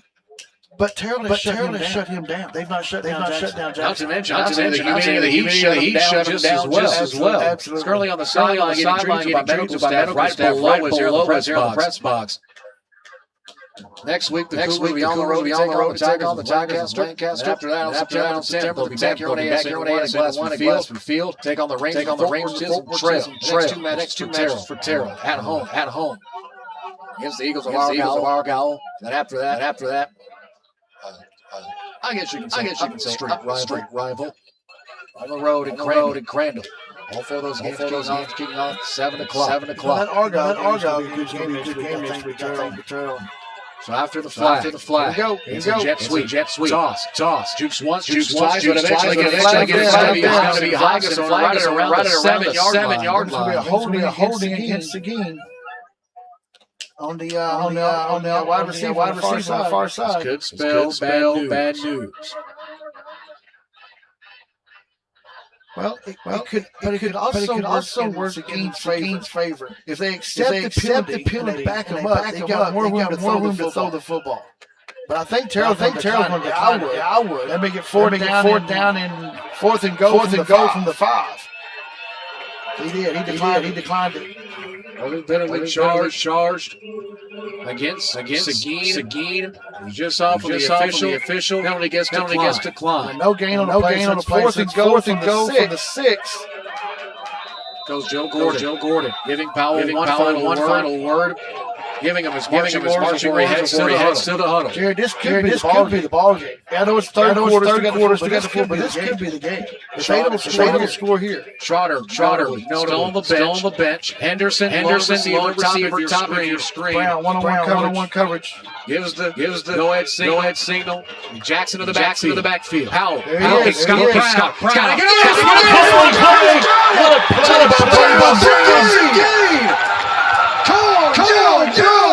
We said it earlier. Get him the football. That's your playmaker. On defense, and now he stepped up, played on offense. Great pass by the sophomore as well. Have yourself a night. This kid's pretty good at the football thing. I think he knows what he's doing a little bit. You know. Powell, the sophomore, his varsity debut. An absolute beauty.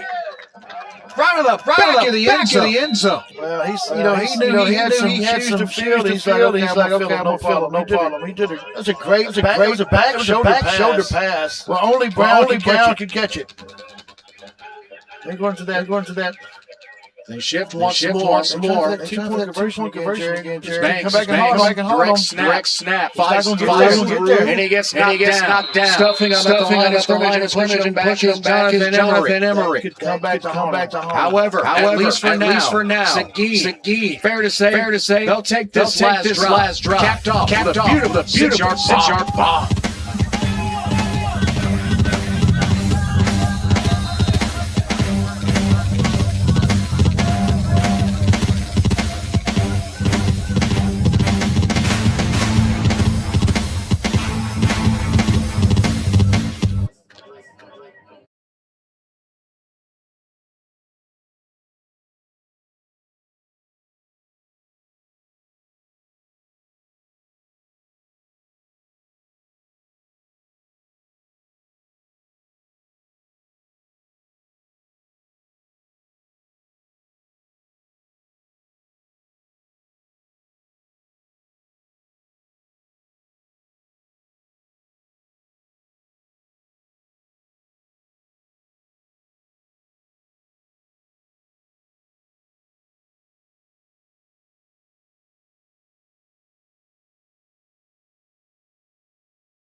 After what could possibly be pitch and catch of the year. Man, oh man. Pitch and catch, another short kick. That could be trouble. Good play. A helmet came off, I believe. As we take one more look at said pitch and catch. Man. What do you even do? I mean, and that's the thing. He's a sophomore. Sophomore. Flag. I don't see any.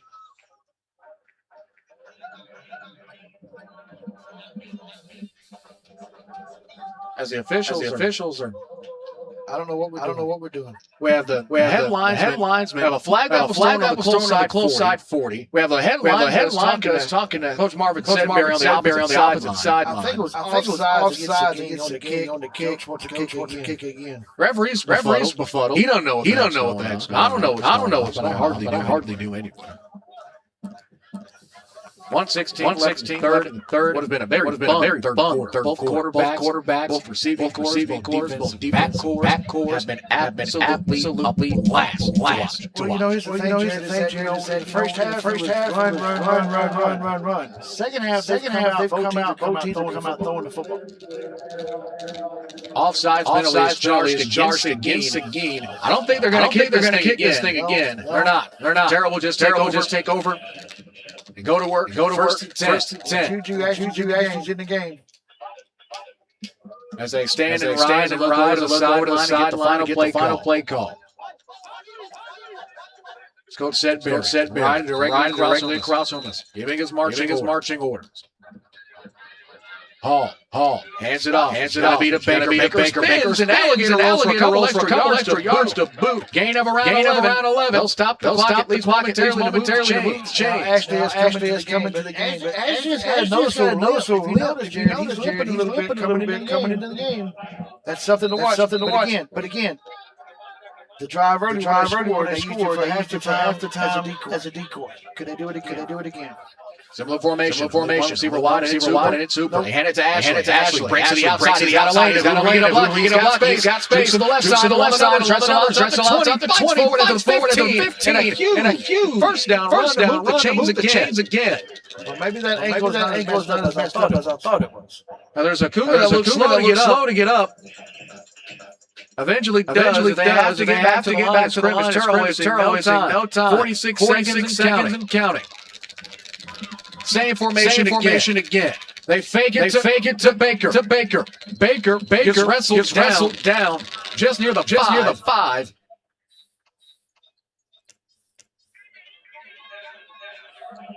As the clock will stop at least for a brief moment. Yeah, Brown's helmet came off.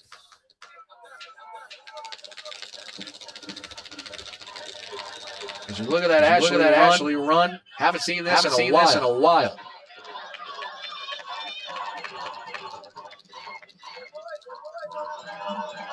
The handoff. Shakes off two defenders in the end zone. Yes, they do. Touchdown, Tigers. They drive right back down the field, 5 plays into the end zone. With 11 seconds to go, the Tigers back on board again. Well, here's the thing. I look so forward to seeing Ashley win the football tonight. That's all I talked about. But now, I'm thinking, okay, what's this other one? Where did he come from all of a sudden? I didn't even have. I mean, tell me about him. He went on my scout sheet, Jared. You're blaming me. I don't know what you want me to tell you. Snap. It eventually gets picked up on the ground. Seguin picks it up, but won't get anything out of it. However, last time I checked, Terrell's point still stand. It's a big touchdown. 11 seconds. Left to go on the third. Back after this on ASN TV.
After the touchdown run from Baker.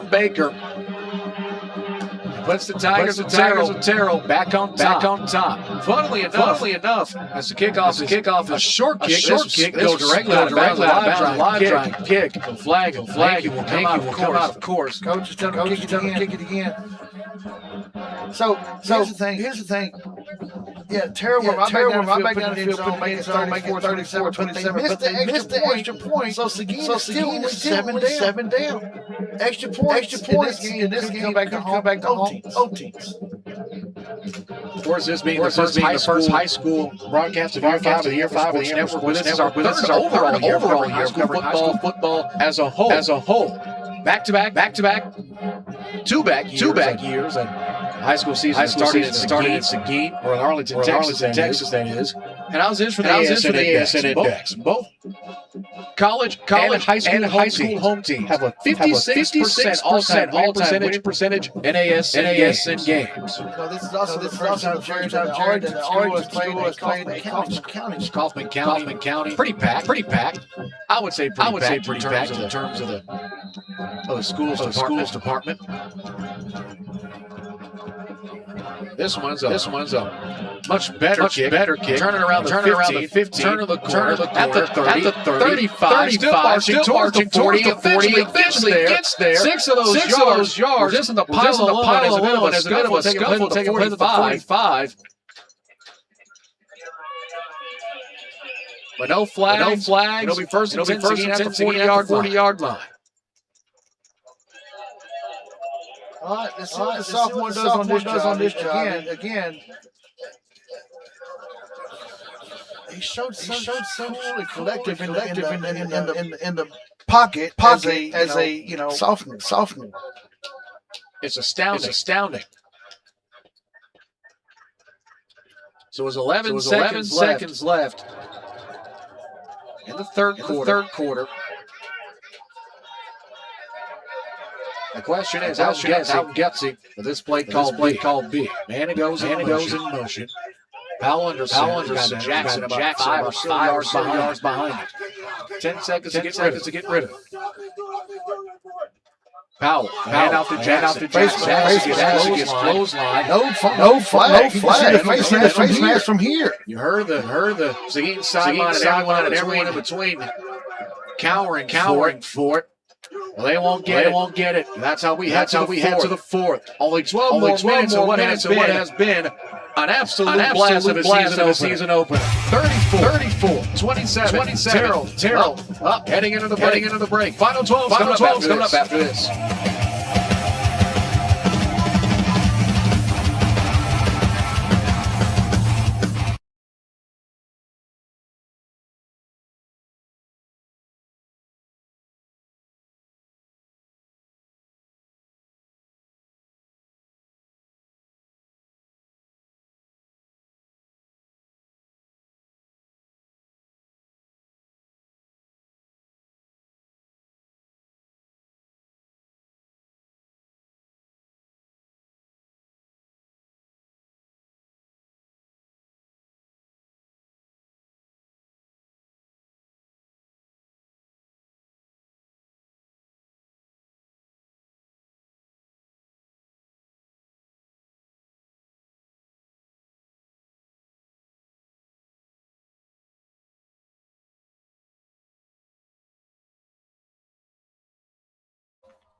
Fourth quarter. 12 more minutes. 34, 27 our score. Jones, Matt Bright, happy to have Powell. There he is. He's overthrown. Again, like I said earlier, he's got to get more air, and that's will come with maturity as a quarterback in the varsity level. But if he throws the ball up in the air, especially when you got him beat, he can run, because he's got the receivers that can fly. Give it up in the air, let him go get the ball. So with that incompletion, third down and eight.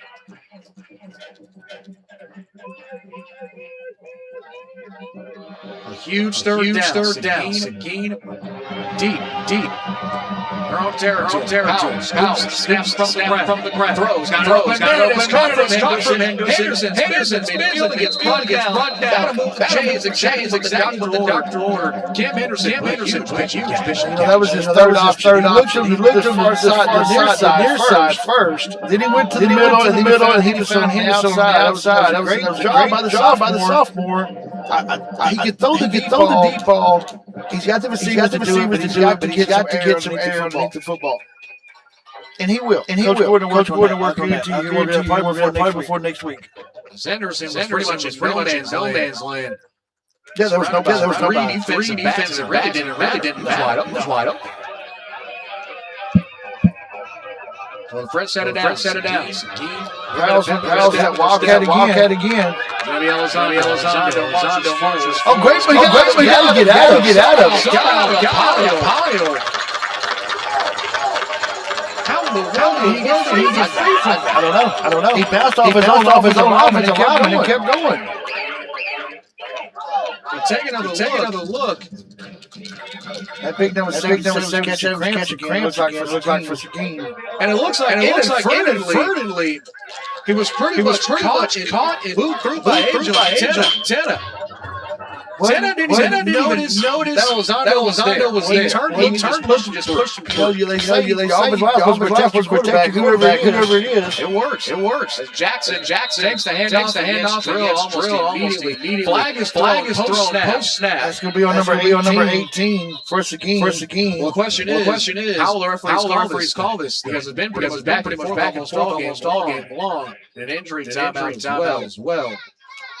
We'll take it two. Back after this. 10-44. Left to go in the final frame. 27. Terrell still leading.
Penalty called against the Cougars right before that injury timeout. I'll put them in a bit of a bind. Second down. Now let's call it Frisco to go. Powell. And it's absolutely snagged by Jackson. Took a hit while doing it. Great catch. It's Jackson a bit slow to get up. Took an absolute shot as he came down with it.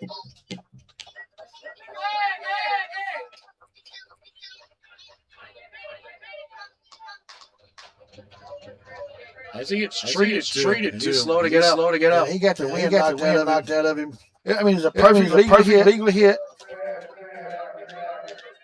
But a rough hit. Back after this.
So Jackson, able to walk off the field, mostly under his own power. After taking a moments ago, take another look.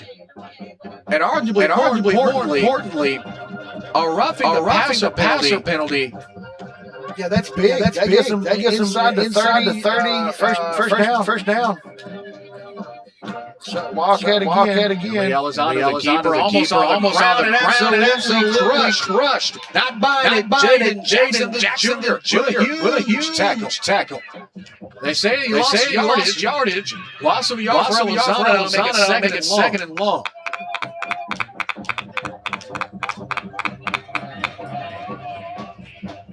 Jackson currently intended for a possible concussion. He took an absolute lick on that gash, but that possibly might have saved his chances of winning this 9.5 left to go. They had a penalty on a sportsmanlike penalty. Sent him back 15. That put him in that predicament. Now roughing the passer back where they started. Second 11. They got to get them eventually do. Elizondo on the wildcat option. He turns to the left side of the hatches. Right down. Gain of let's call it 8 or so. A huge play on second down. Bring up third. Yeah, I'm not too sure that the game was set. And I think they got away with it. It looked like they were set when he snapped the ball. But like you said, he had 1 second left. He had to do something. After the run, third down. They're going to mark it down. This is the matchup we've been waiting for right here. Brown. Looking for him. He's open. He got it. Again. That was the matchup we've been waiting for all night, Jerry. We finally got it. And Carville Brown says, I'll take this to the house. Take another look. Seguin back on the board again. Powell. Another throw. Absolutely all money. Brown was wide open. Hoover was about 4 yards behind him. And good old-fashioned talent did the rest. Okay, here we go. They've got to make a field goal. The 2-point conversion makes this an entirely different ball game, though. You're right. How can we not? Sub. First again, they got to get it. Got to get the snap off in a hurry. 9 seconds now. 8. They get a snap. There's a flag. Throw. Movement on the line of scrimmage. He never did blow the whistle.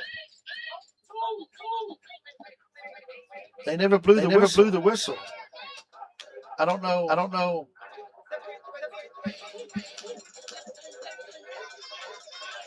Referees are tired. First week, they're tired. Can't blame them. They had to work today. False start. It's going to back them up 5.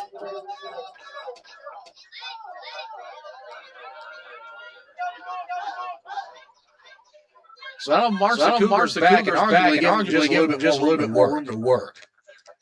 Yeah, but the thing is, they've got to get a block on the outside because the Gunner's coming. He had been touched. Majority of this game. I've already seen a block. Grips again. Blocked another one. Terrell has a chance. Safety. Hooper. Nothing but crashing down the Tigers. Again. I just called it. They've got a gunner on the outside, and they've not caught the gunner yet.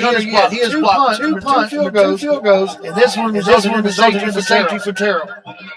That's a game changer. As we take another look, Hooper coming around that corner. Right place, right time.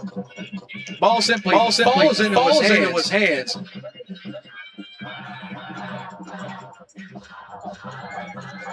Well, they've not fixed the scoreboard yet, but it's 36 now, 30, 36, 33.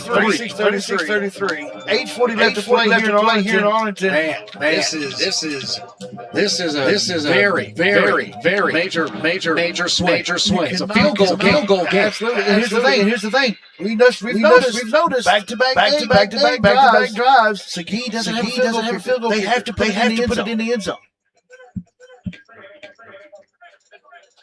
But you couldn't ask for a better opener for ASN. 36-33.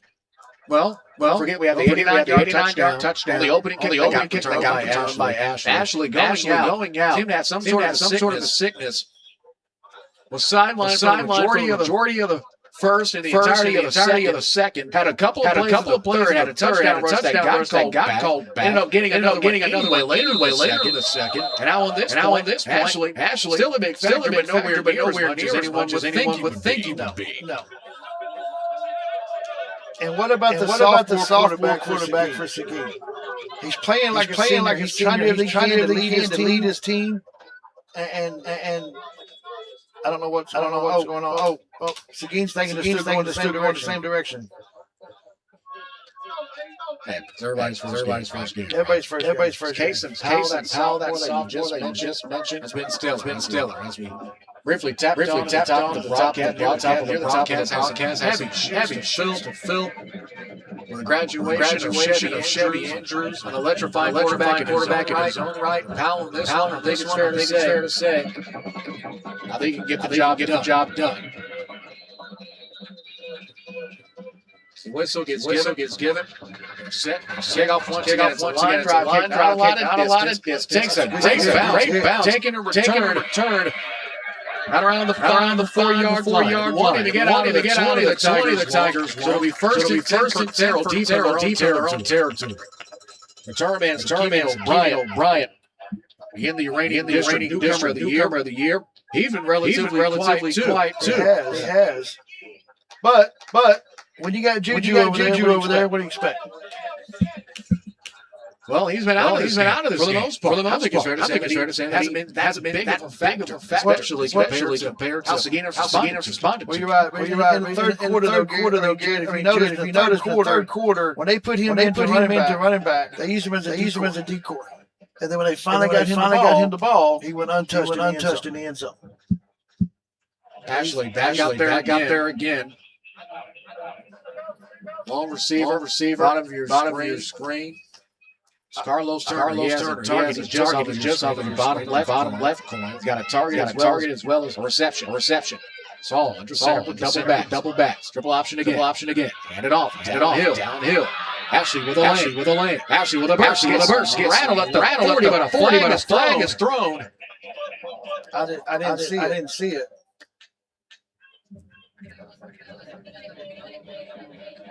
That's Coach Joe Gordon, not happy at all.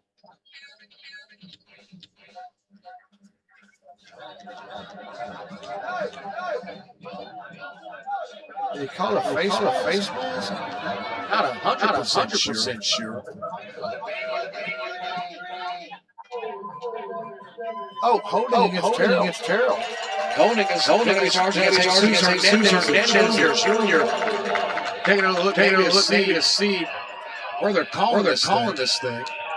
Well, they called about the run, and if that's the case, why is he doing that when he already got 15 yards? So he actually had a great lane. Plenty of room to work with. It's going to be first down now. And 20. Excuse me, first down. It's a spot foul. It was early. So it's first and 10. Lucky break. Terrell. Hand it off to Baker. Baker. 1, 2, 3, 5. Flag is thrown. They whistled out of bounds at about the 35. I never seen him go out of bounds. Well, they were official whistled. There's a Seguin down on the Terrell sideline. Winched over in pain. He gets traded to. We'll give our sponsors that a message.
8:02 left in the Cardio Brown walked off the field by head coach Joe Company with seven less than 8 minutes left to go in this one. Fair to say that he might be questionable for the rest of the Terrell right down the Mayor's office. Gain of 3 is a flip field. Possible stop momentarily. Another helmet came off. This time it was a helmet of Reagan Claiborne. So having that first down run, second, and let's call it 7 to go. Gotta get to 39 yard line. Terrell Tigers do. Hand it to Baker. Foot stutter steps, gets to the 5. Flag is thrown again. At this point, Coach, what did you do? I mean, I don't know. I mean, apparently I must have did something because I'm getting penalties now. Way that far side of that flag. He was throwing it at me. He threw it for That was a straight line. It was on purpose. It was directed straight at somebody. Coach, are you offended? I mean, I could use his arm on the mound. He's got a pretty good arm. Again. Face mask, charges the Cougs. And here's another 315. Honestly, Jerry, I think now frustration sit in for Seguin. They're one of their top players is out.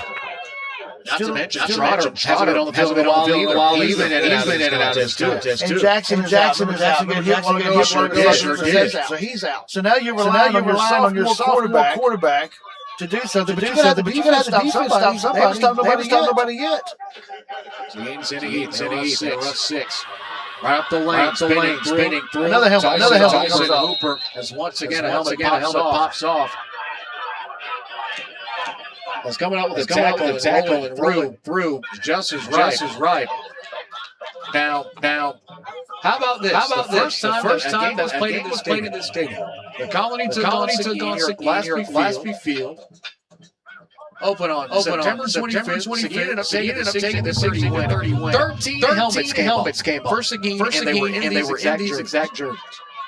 I would switch jerseys. Or just switch out. Or at least tie them down. I mean, buckle the chin cap or something. Zip ties. Second on run. It's going to be the first more for Baker.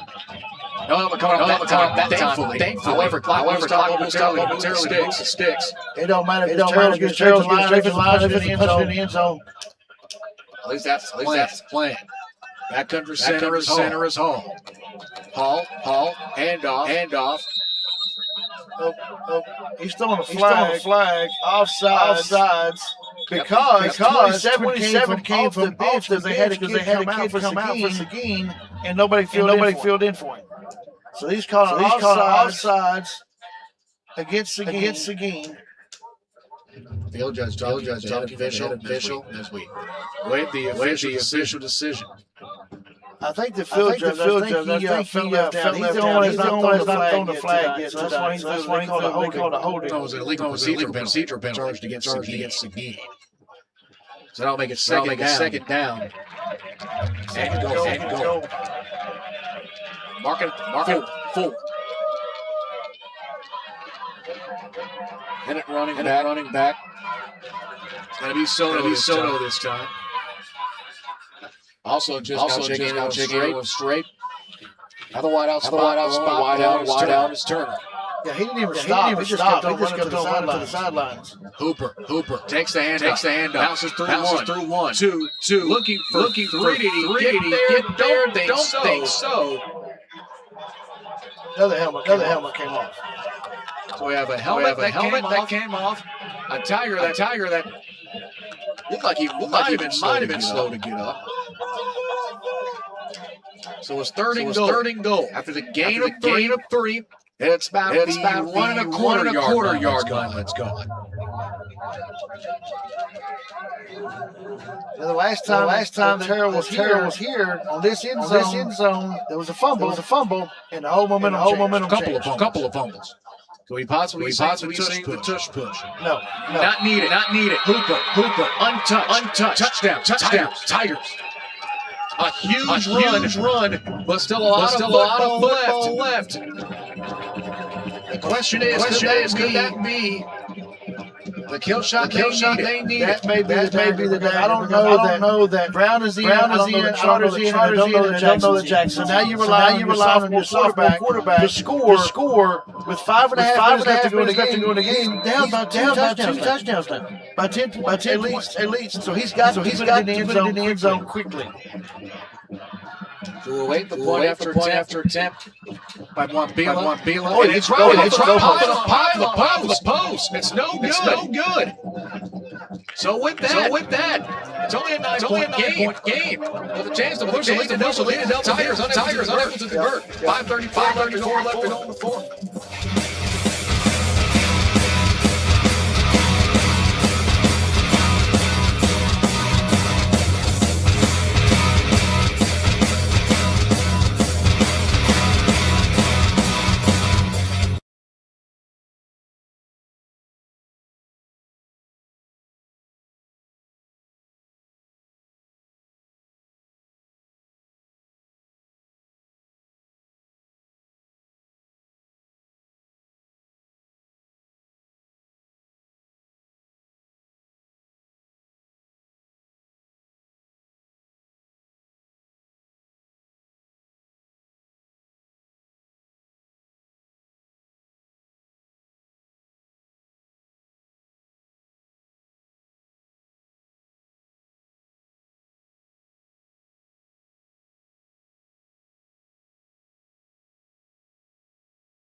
Kickoff back underway here in Arlington. Kickoff's taken around the 20-yard line. Eventually stood up at around 25, short game. 5:29 left to go.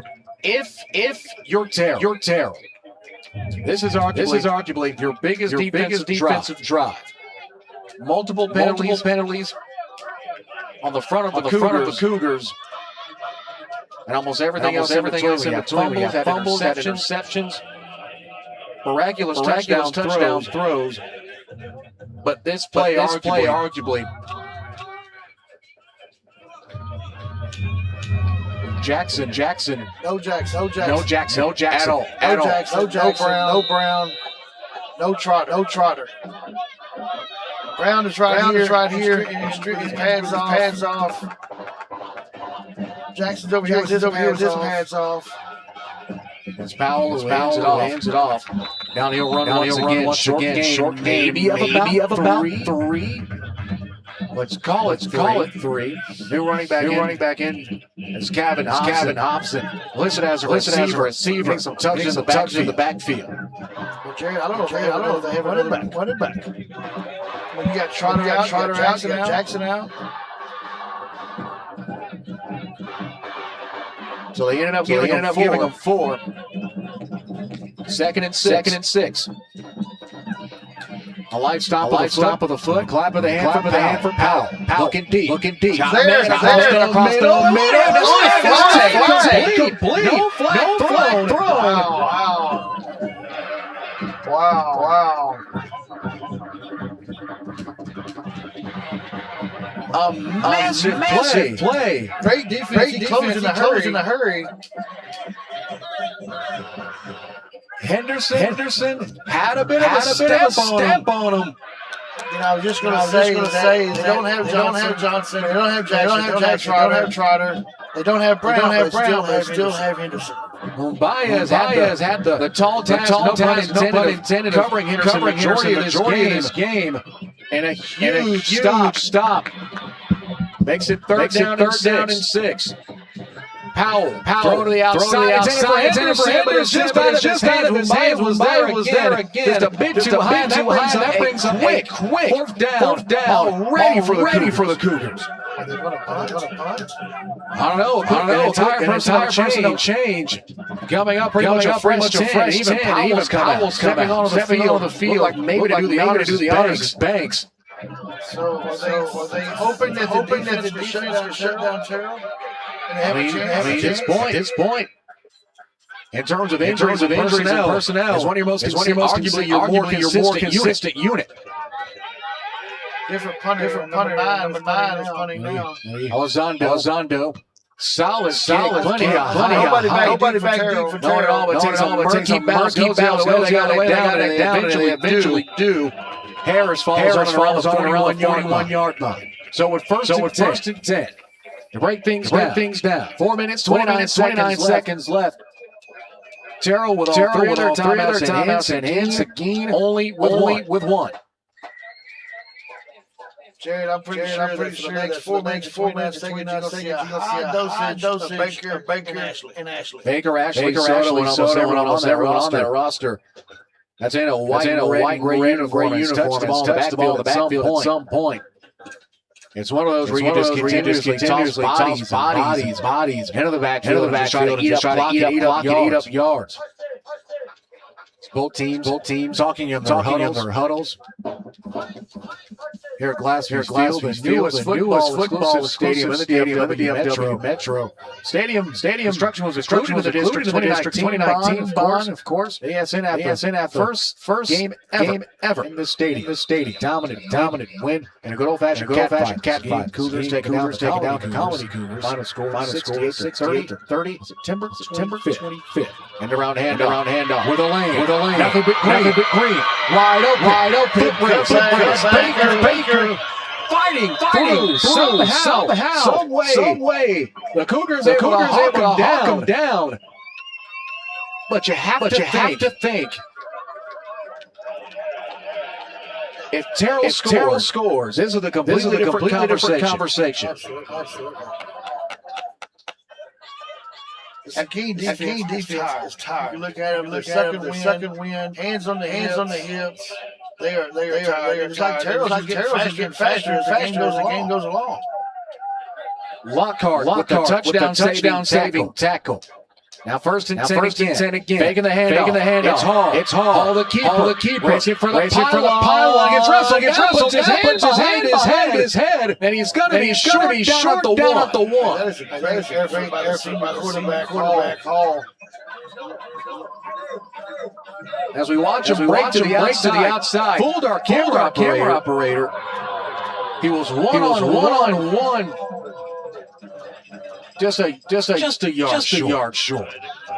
Coach said called in for the jumbo package. Bought in the jumbos. The Buffet Busters. In for Terrell.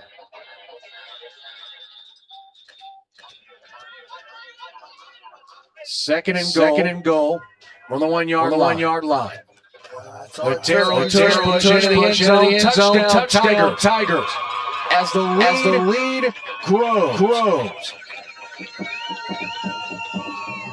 Well over a two-possession game with 3:39 left to go in the fourth. And you have to think simply gas out of the tank for the Seguin defense. So many minutes on the field, drive after drive, rush after rush. And eventually you have to know it'll take it to any defense.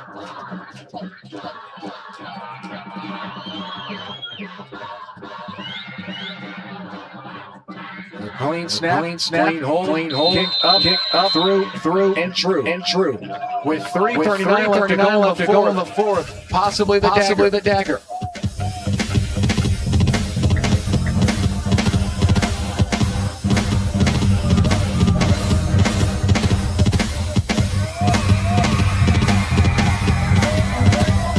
This is the concert ticket, and the t-shirt you bought, and the wristband that the bouncer put on just a little too tight. This is the ride after the concert. To this place, Whataburger, where you ate these hash browns and drank this coffee with these people, your friends, and some guy named Rodney. No matter how your night starts, it should end with breakfast. Open 24/7 with breakfast served 11 p.m. to 11 a.m.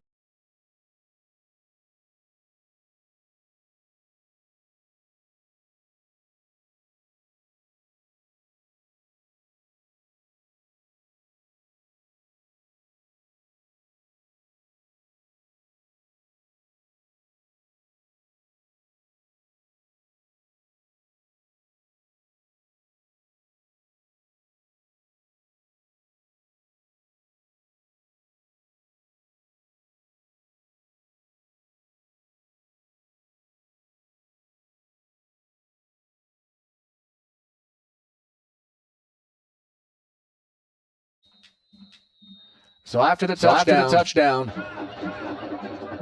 well, you might be able to consider the perennial nail in the coffin. As the Cougars take it at the 20, trying to find semblance of life. McAllister, he gets first return. Stood up at the 22-yard line. And he'll be first and 10 once again. Because of that mention before the break. Just a defense that's simply running against. For sure. Seguin is just they are drained defensively. And honestly, they may be drained emotionally because you think about it, you lose Jack Trotter, you lose Brown. Those are three top players. So I think they are completely gassed. Look like Terrell is trying to put in some of their non-starters in now. Taking their starters out by 16 with 3:29 left. Everyone's tired. Even the camera's tired. Absolutely. Seguin, Terrell's got a tough game next week. They go to Argyle. Argyle is not a cheap school. Good throw the outside court receiver. He's wrestled out of bounds around the 35. Gain of 11, maybe 10 and a half, and it will move the chains. First set announced again for Seguin. More importantly, that will stop the clock. You got to think. You got to do a lot of math. Got to make this thing work. Seguin, back to the drawing board. They'll be on the road next week. Going down I-20 for an always tough matchup against the Tigers. We're at Humphrey Stadium. Flap of the hand for Powell. Dillon slings to the outside of the left. Cartwright again. Cartwright wrestling out the 45. Stays in bounds. First down. Yardage chains. Back-to-back first down. Cartwright on the flat. And all on pretty solid throws from Powell. Powell, he's really impressed me as a sophomore. Well, he throws the football. He had the one interception, but it's almost like we talked about earlier. An arm punt. And he's reading the defense well. There's another great pass. Cartwright on the catch. Catch in a row. And that wasn't a first down earlier. They marked him short. However, no doubt gain of six moves the chains once again. See how Powell is, and now Terrell has said, okay, we're going to bring the starters back. It's going like it's supposed to be. It's a handoff. Flag behind Hobson gets wrestled down before he gains four of those. Laundry's on the field. That's going to be.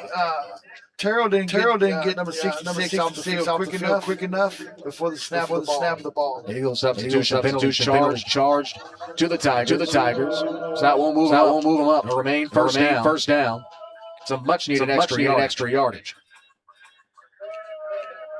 Jared, let me ask you, Terrell last year, the first time undefeated season since 1987. They look as fast as they did last year. Honestly, it doesn't. I honestly cannot say that. I feel like it's unfair to assess almost any team based on simply week one performance. Is it intercepted? It's incomplete. Whistles once again. There's an injured Tiger down. So we take another look. Probably the riskiest throw Powell's really made tonight. Yeah, that's Hayden Gorforth down. Looks like on the far side. See the throw.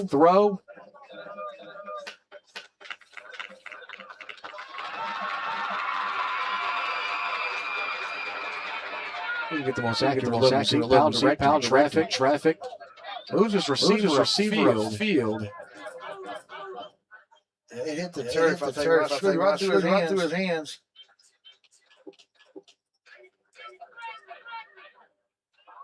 That's really only about the third time has actually made a bad throw. He threw it on his back foot. He was feeling pressure on the backside.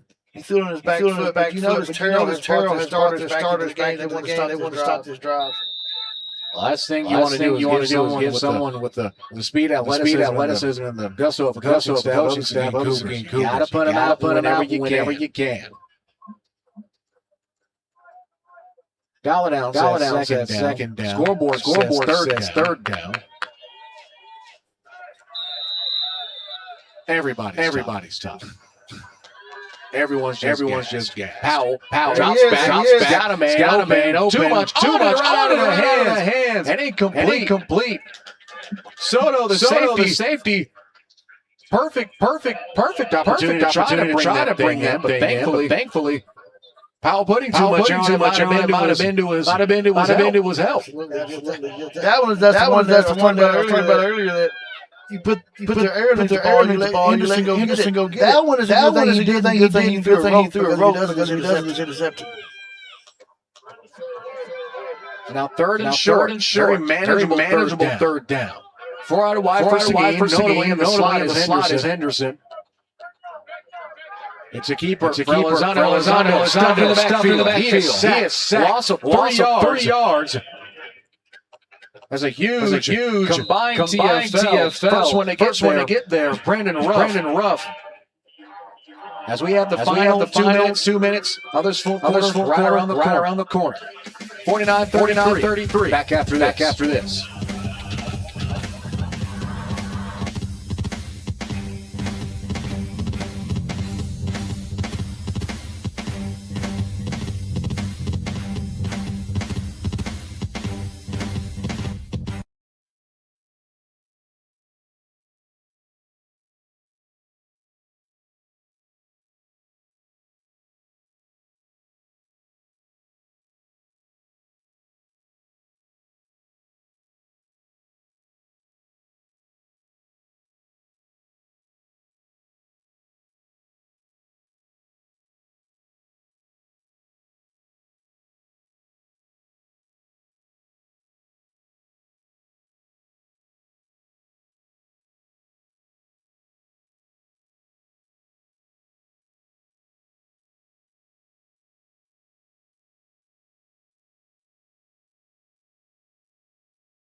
Two minutes. All that remain. And our season opener. Powell throws to the outside. It's caught first down yardage. He needed 5-7. It's Henderson. Once again in the flat. Great pass by Henderson. That's a timing pass. He threw it before Henderson made his break. Sophomore. Again. You have to reiterate. Sophomore. You know, that's the thing. He played freshman football last year. Not JV. Freshman. As Powell's going to wind up again in coverage. There's a flag. That's there. As a bit slow to get up court right. Oh, he pops back up. Looks like he might have jammed a finger. By the way, this is definitely going to be moving for 15.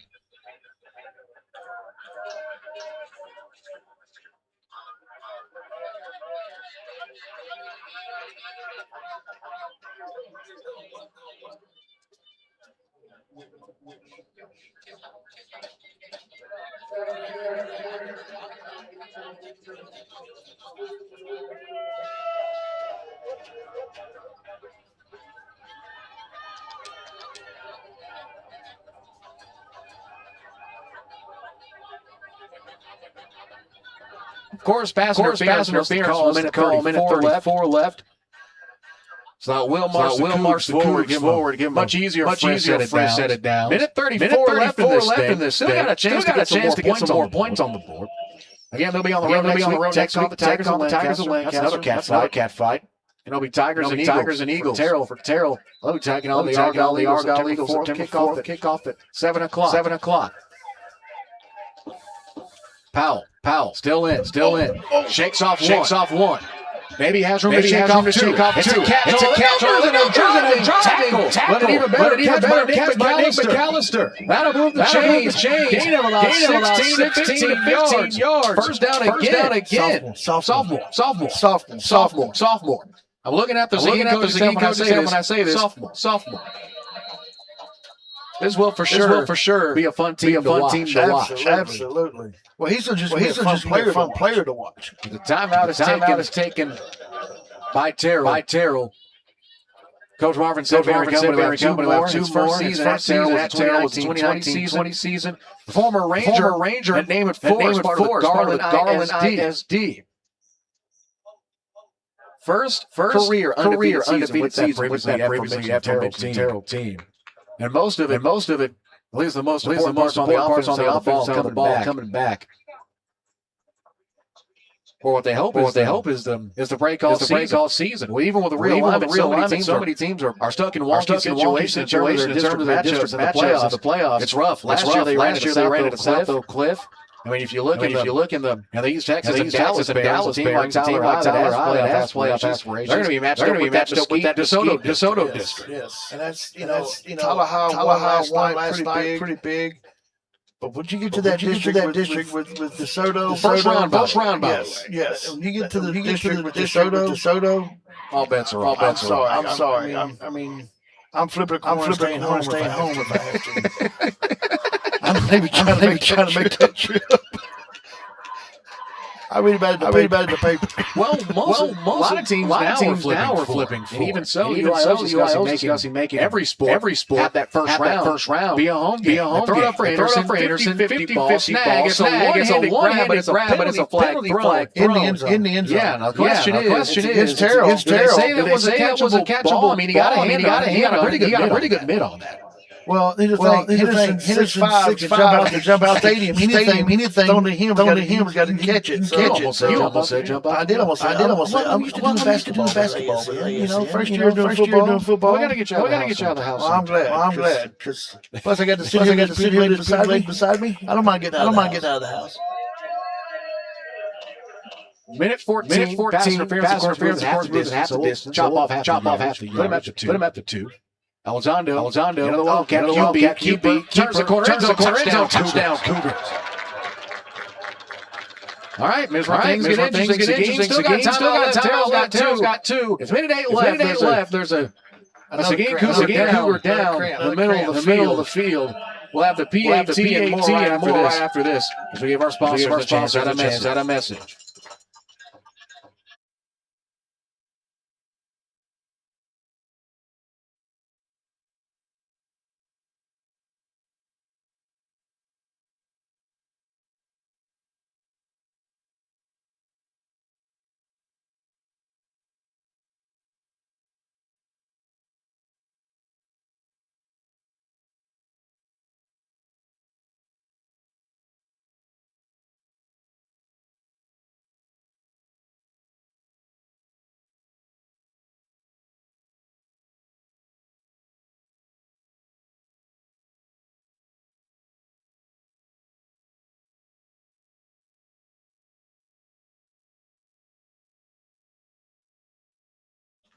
Minute 8. Andrew Cougar was taken off of the field. Looked like a possible 2-1 conversion. Unless we see the miraculous.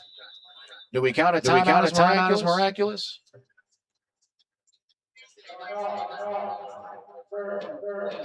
As Terrell, we use one more.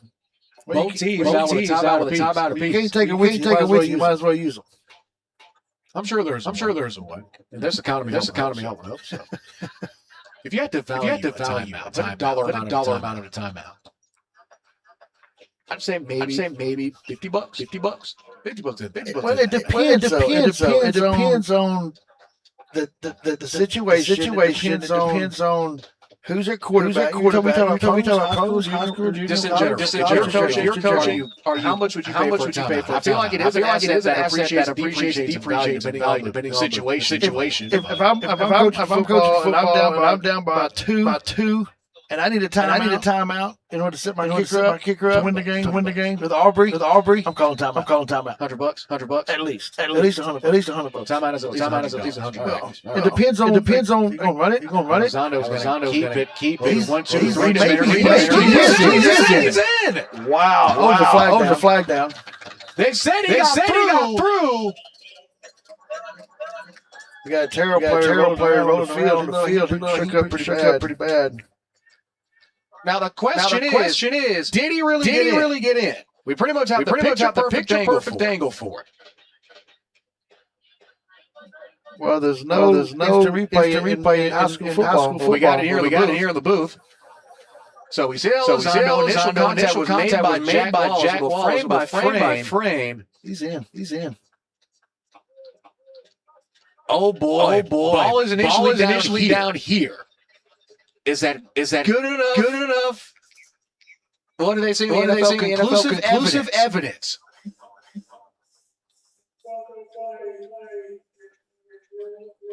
Well, here's the thing. If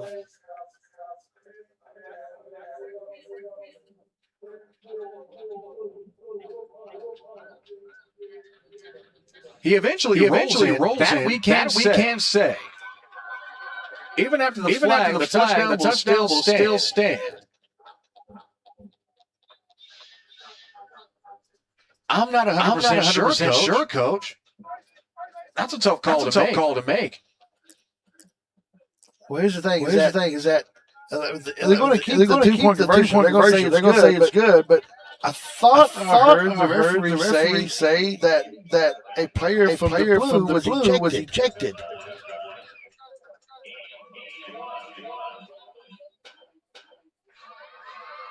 Trying to look on the sideline. There's any direct indications of walking off towards the locker room. I don't see anyone. They call it unsportsmanlike conduct on Seguin.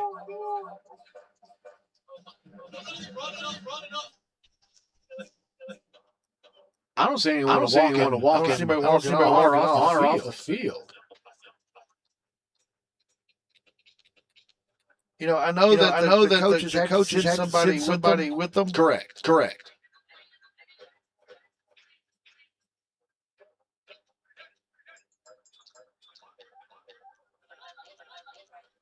I first thought they said number two, and that's Powell standing on the sideline. Right. Powell's not even on the field. No, he was on the field, but he was outside the Wildcat again. You know, here's the thing. This is a big kickoff. Do they try to? And you look where they're kicking it from. Jared, they're kicking it from the 25-yard line. So if they try the onside kick, look at the positions you're putting Terrell in. You got to creep without a paddle. Absolutely. Do you take the risk or not? I feel like it's that simple of a question. Do you go for the gusto? And you see Terrell, they have their hands team on. They have the receivers, they have the running back, quarterback. So they have their hands team. That's what they're expecting onside. But a minute eight, you have to do it. Oscar Lopez. That's what it is. It's a solid bounce. Great hands. Slamming it down as Jabez Baker. That's why he's on the hands. But now Terrell has the ball inside the 40 of Seguin with a minute eight left to go. Again, you're looking at Baker and Ashley to end it. I mean, Seguin has one timeout left. So first and 10. The market. Call it 38-yard line. Maybe 39,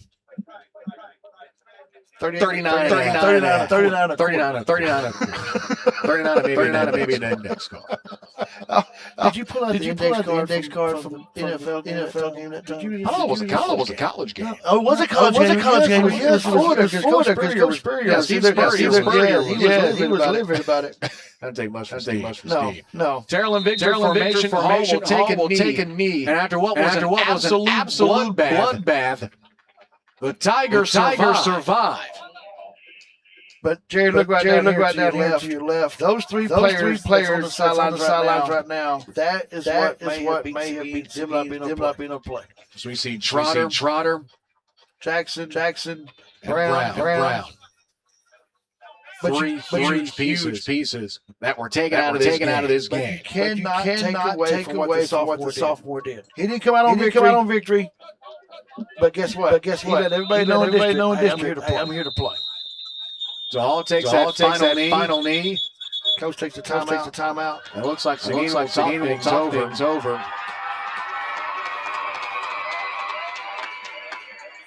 We're waiting for the clock to stop. I saw a couple more seconds tick off.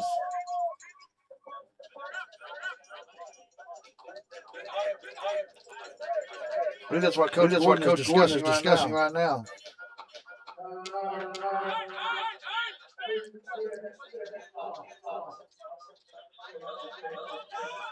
As the athletic trainers running out, back out again. And it looks like the timeout has gone through. We'll keep it here. Tomorrow on ASN2. Starting at 6 o'clock. The package of college will be hosting Utah in the Islander of Salt Lake City. Coverage begins at 6 o'clock Central. Kickoff at 7. 21 seconds to go. Terrell out of their huddle quickly. Hey, Jared, I know they're not listening to this place on the field, but I want to say congratulations to my cousin. Head coach tonight in Houston, they was winning 34-0 in the fourth quarter. Congratulations to Coach Smith. Very proud of it. Against who? I'm not sure. Maybe against Merkson. But I know Ferguson just got high school volleyball. I saw that. So Hall takes a final knee. 21 seconds left. And that will do it. Terrell survives an absolute bloodbath on the road. I guess it's the team that gave him everything they could handle and then some. The final score from Glasby Field. Tigers 48, Seguin 41. We'll take a short timeout, come back, and wrap this thing up from the ASFB platforms. This is High School Football Premier Week.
Postgame here at last week field. Brand new season is underway. Thankfully, we have Coach Gordon with us post-game. Coach, I mean, it's about 95, 96 degrees fair to say. The Walmart going to have plenty of people from the Seguin sideline. Wouldn't you agree? I absolutely would agree. It's the boys of fall, and we have this good Texas heat waiting on tonight, and definitely showed us who it is. So, we're going to need to make sure we get hydrated so we can shake back for our game next week. Coach, one more for you here at the press box. I mean, you pretty much have almost an entire new offense. And I would say your sophomore quarterback played pretty damn good football. Does it give you any the rest of the coaching staff any type of solace that you can look at the signal caller, one of the youngest positions you have on that starting offense, and think, this guy has what it takes to really get it done against a pretty solid Terrell defense?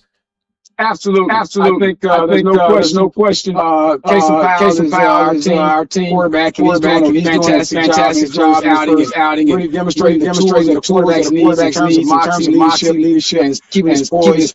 Did some really good things in his first start on varsity. So we're looking forward to continue to develop into, and we're excited about the future with him. Coach, let me ask you, the three big ones they got, Brown, Jackson, Trotter, how are they? Bouncing back next week. We'll sit down and just kind of get back to the campus and the training staff and update me on who's going, injured, not injured, and I'll get a complete list tomorrow morning. So they're key guys obviously, and we'll find out more about them later. Coach, Jared, I got one more thing for you, Coach. We asked you this the very first time we had you. It's the first. Once again, another season over here with your Cougars. What did you have in the pregame to eat? Well, I had to be a good boy today. Typically, I go on my barbecue, and that's always a favorite. On today, we kind of switched it up a little more healthy. We say a little more traditional with the protein, and did some chicken. They some black redfish, and had a little chicken to go with. We should have got for earlier, Jerry. For black fish? I think I have a good Coach, congratulations. Getting another season started. You guys get back healthy. We'll see you at Chisholm Trail. Hey, thank you so much. Appreciate you guys and all y'all do for our sports. Go Atlanta Sports Network. Thanks, Coach. Appreciate you. Yes, sir. Matt.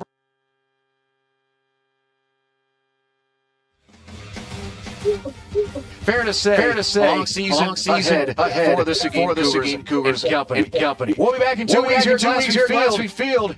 They'll be taking on the Rangers of Chisholm Trail. Taking the trip back to we will too. Tomorrow right here on ASCTV. 7 o'clock Central kickoff. Utah Islanders will be traveling to take on the Patches of Tyler Junior College. But here tonight, to wrap things up here in Arlington, Texas. Final score once again, Terrell 49, Arlington Seguin 41. For Noah Radis, our statistician camera for tonight. How director of football operations here at Seguin. For Rickland home to the rest of the fantastic staff here at Arlington ISD, and as well as my broadcast partner for tonight. I'm Jared Jones, bidding you a farewell. Once again, final from Glassfield. Terrell, moving to 1-0, start the year over Seguin. 49-41. We'll see you tomorrow. So long, everybody.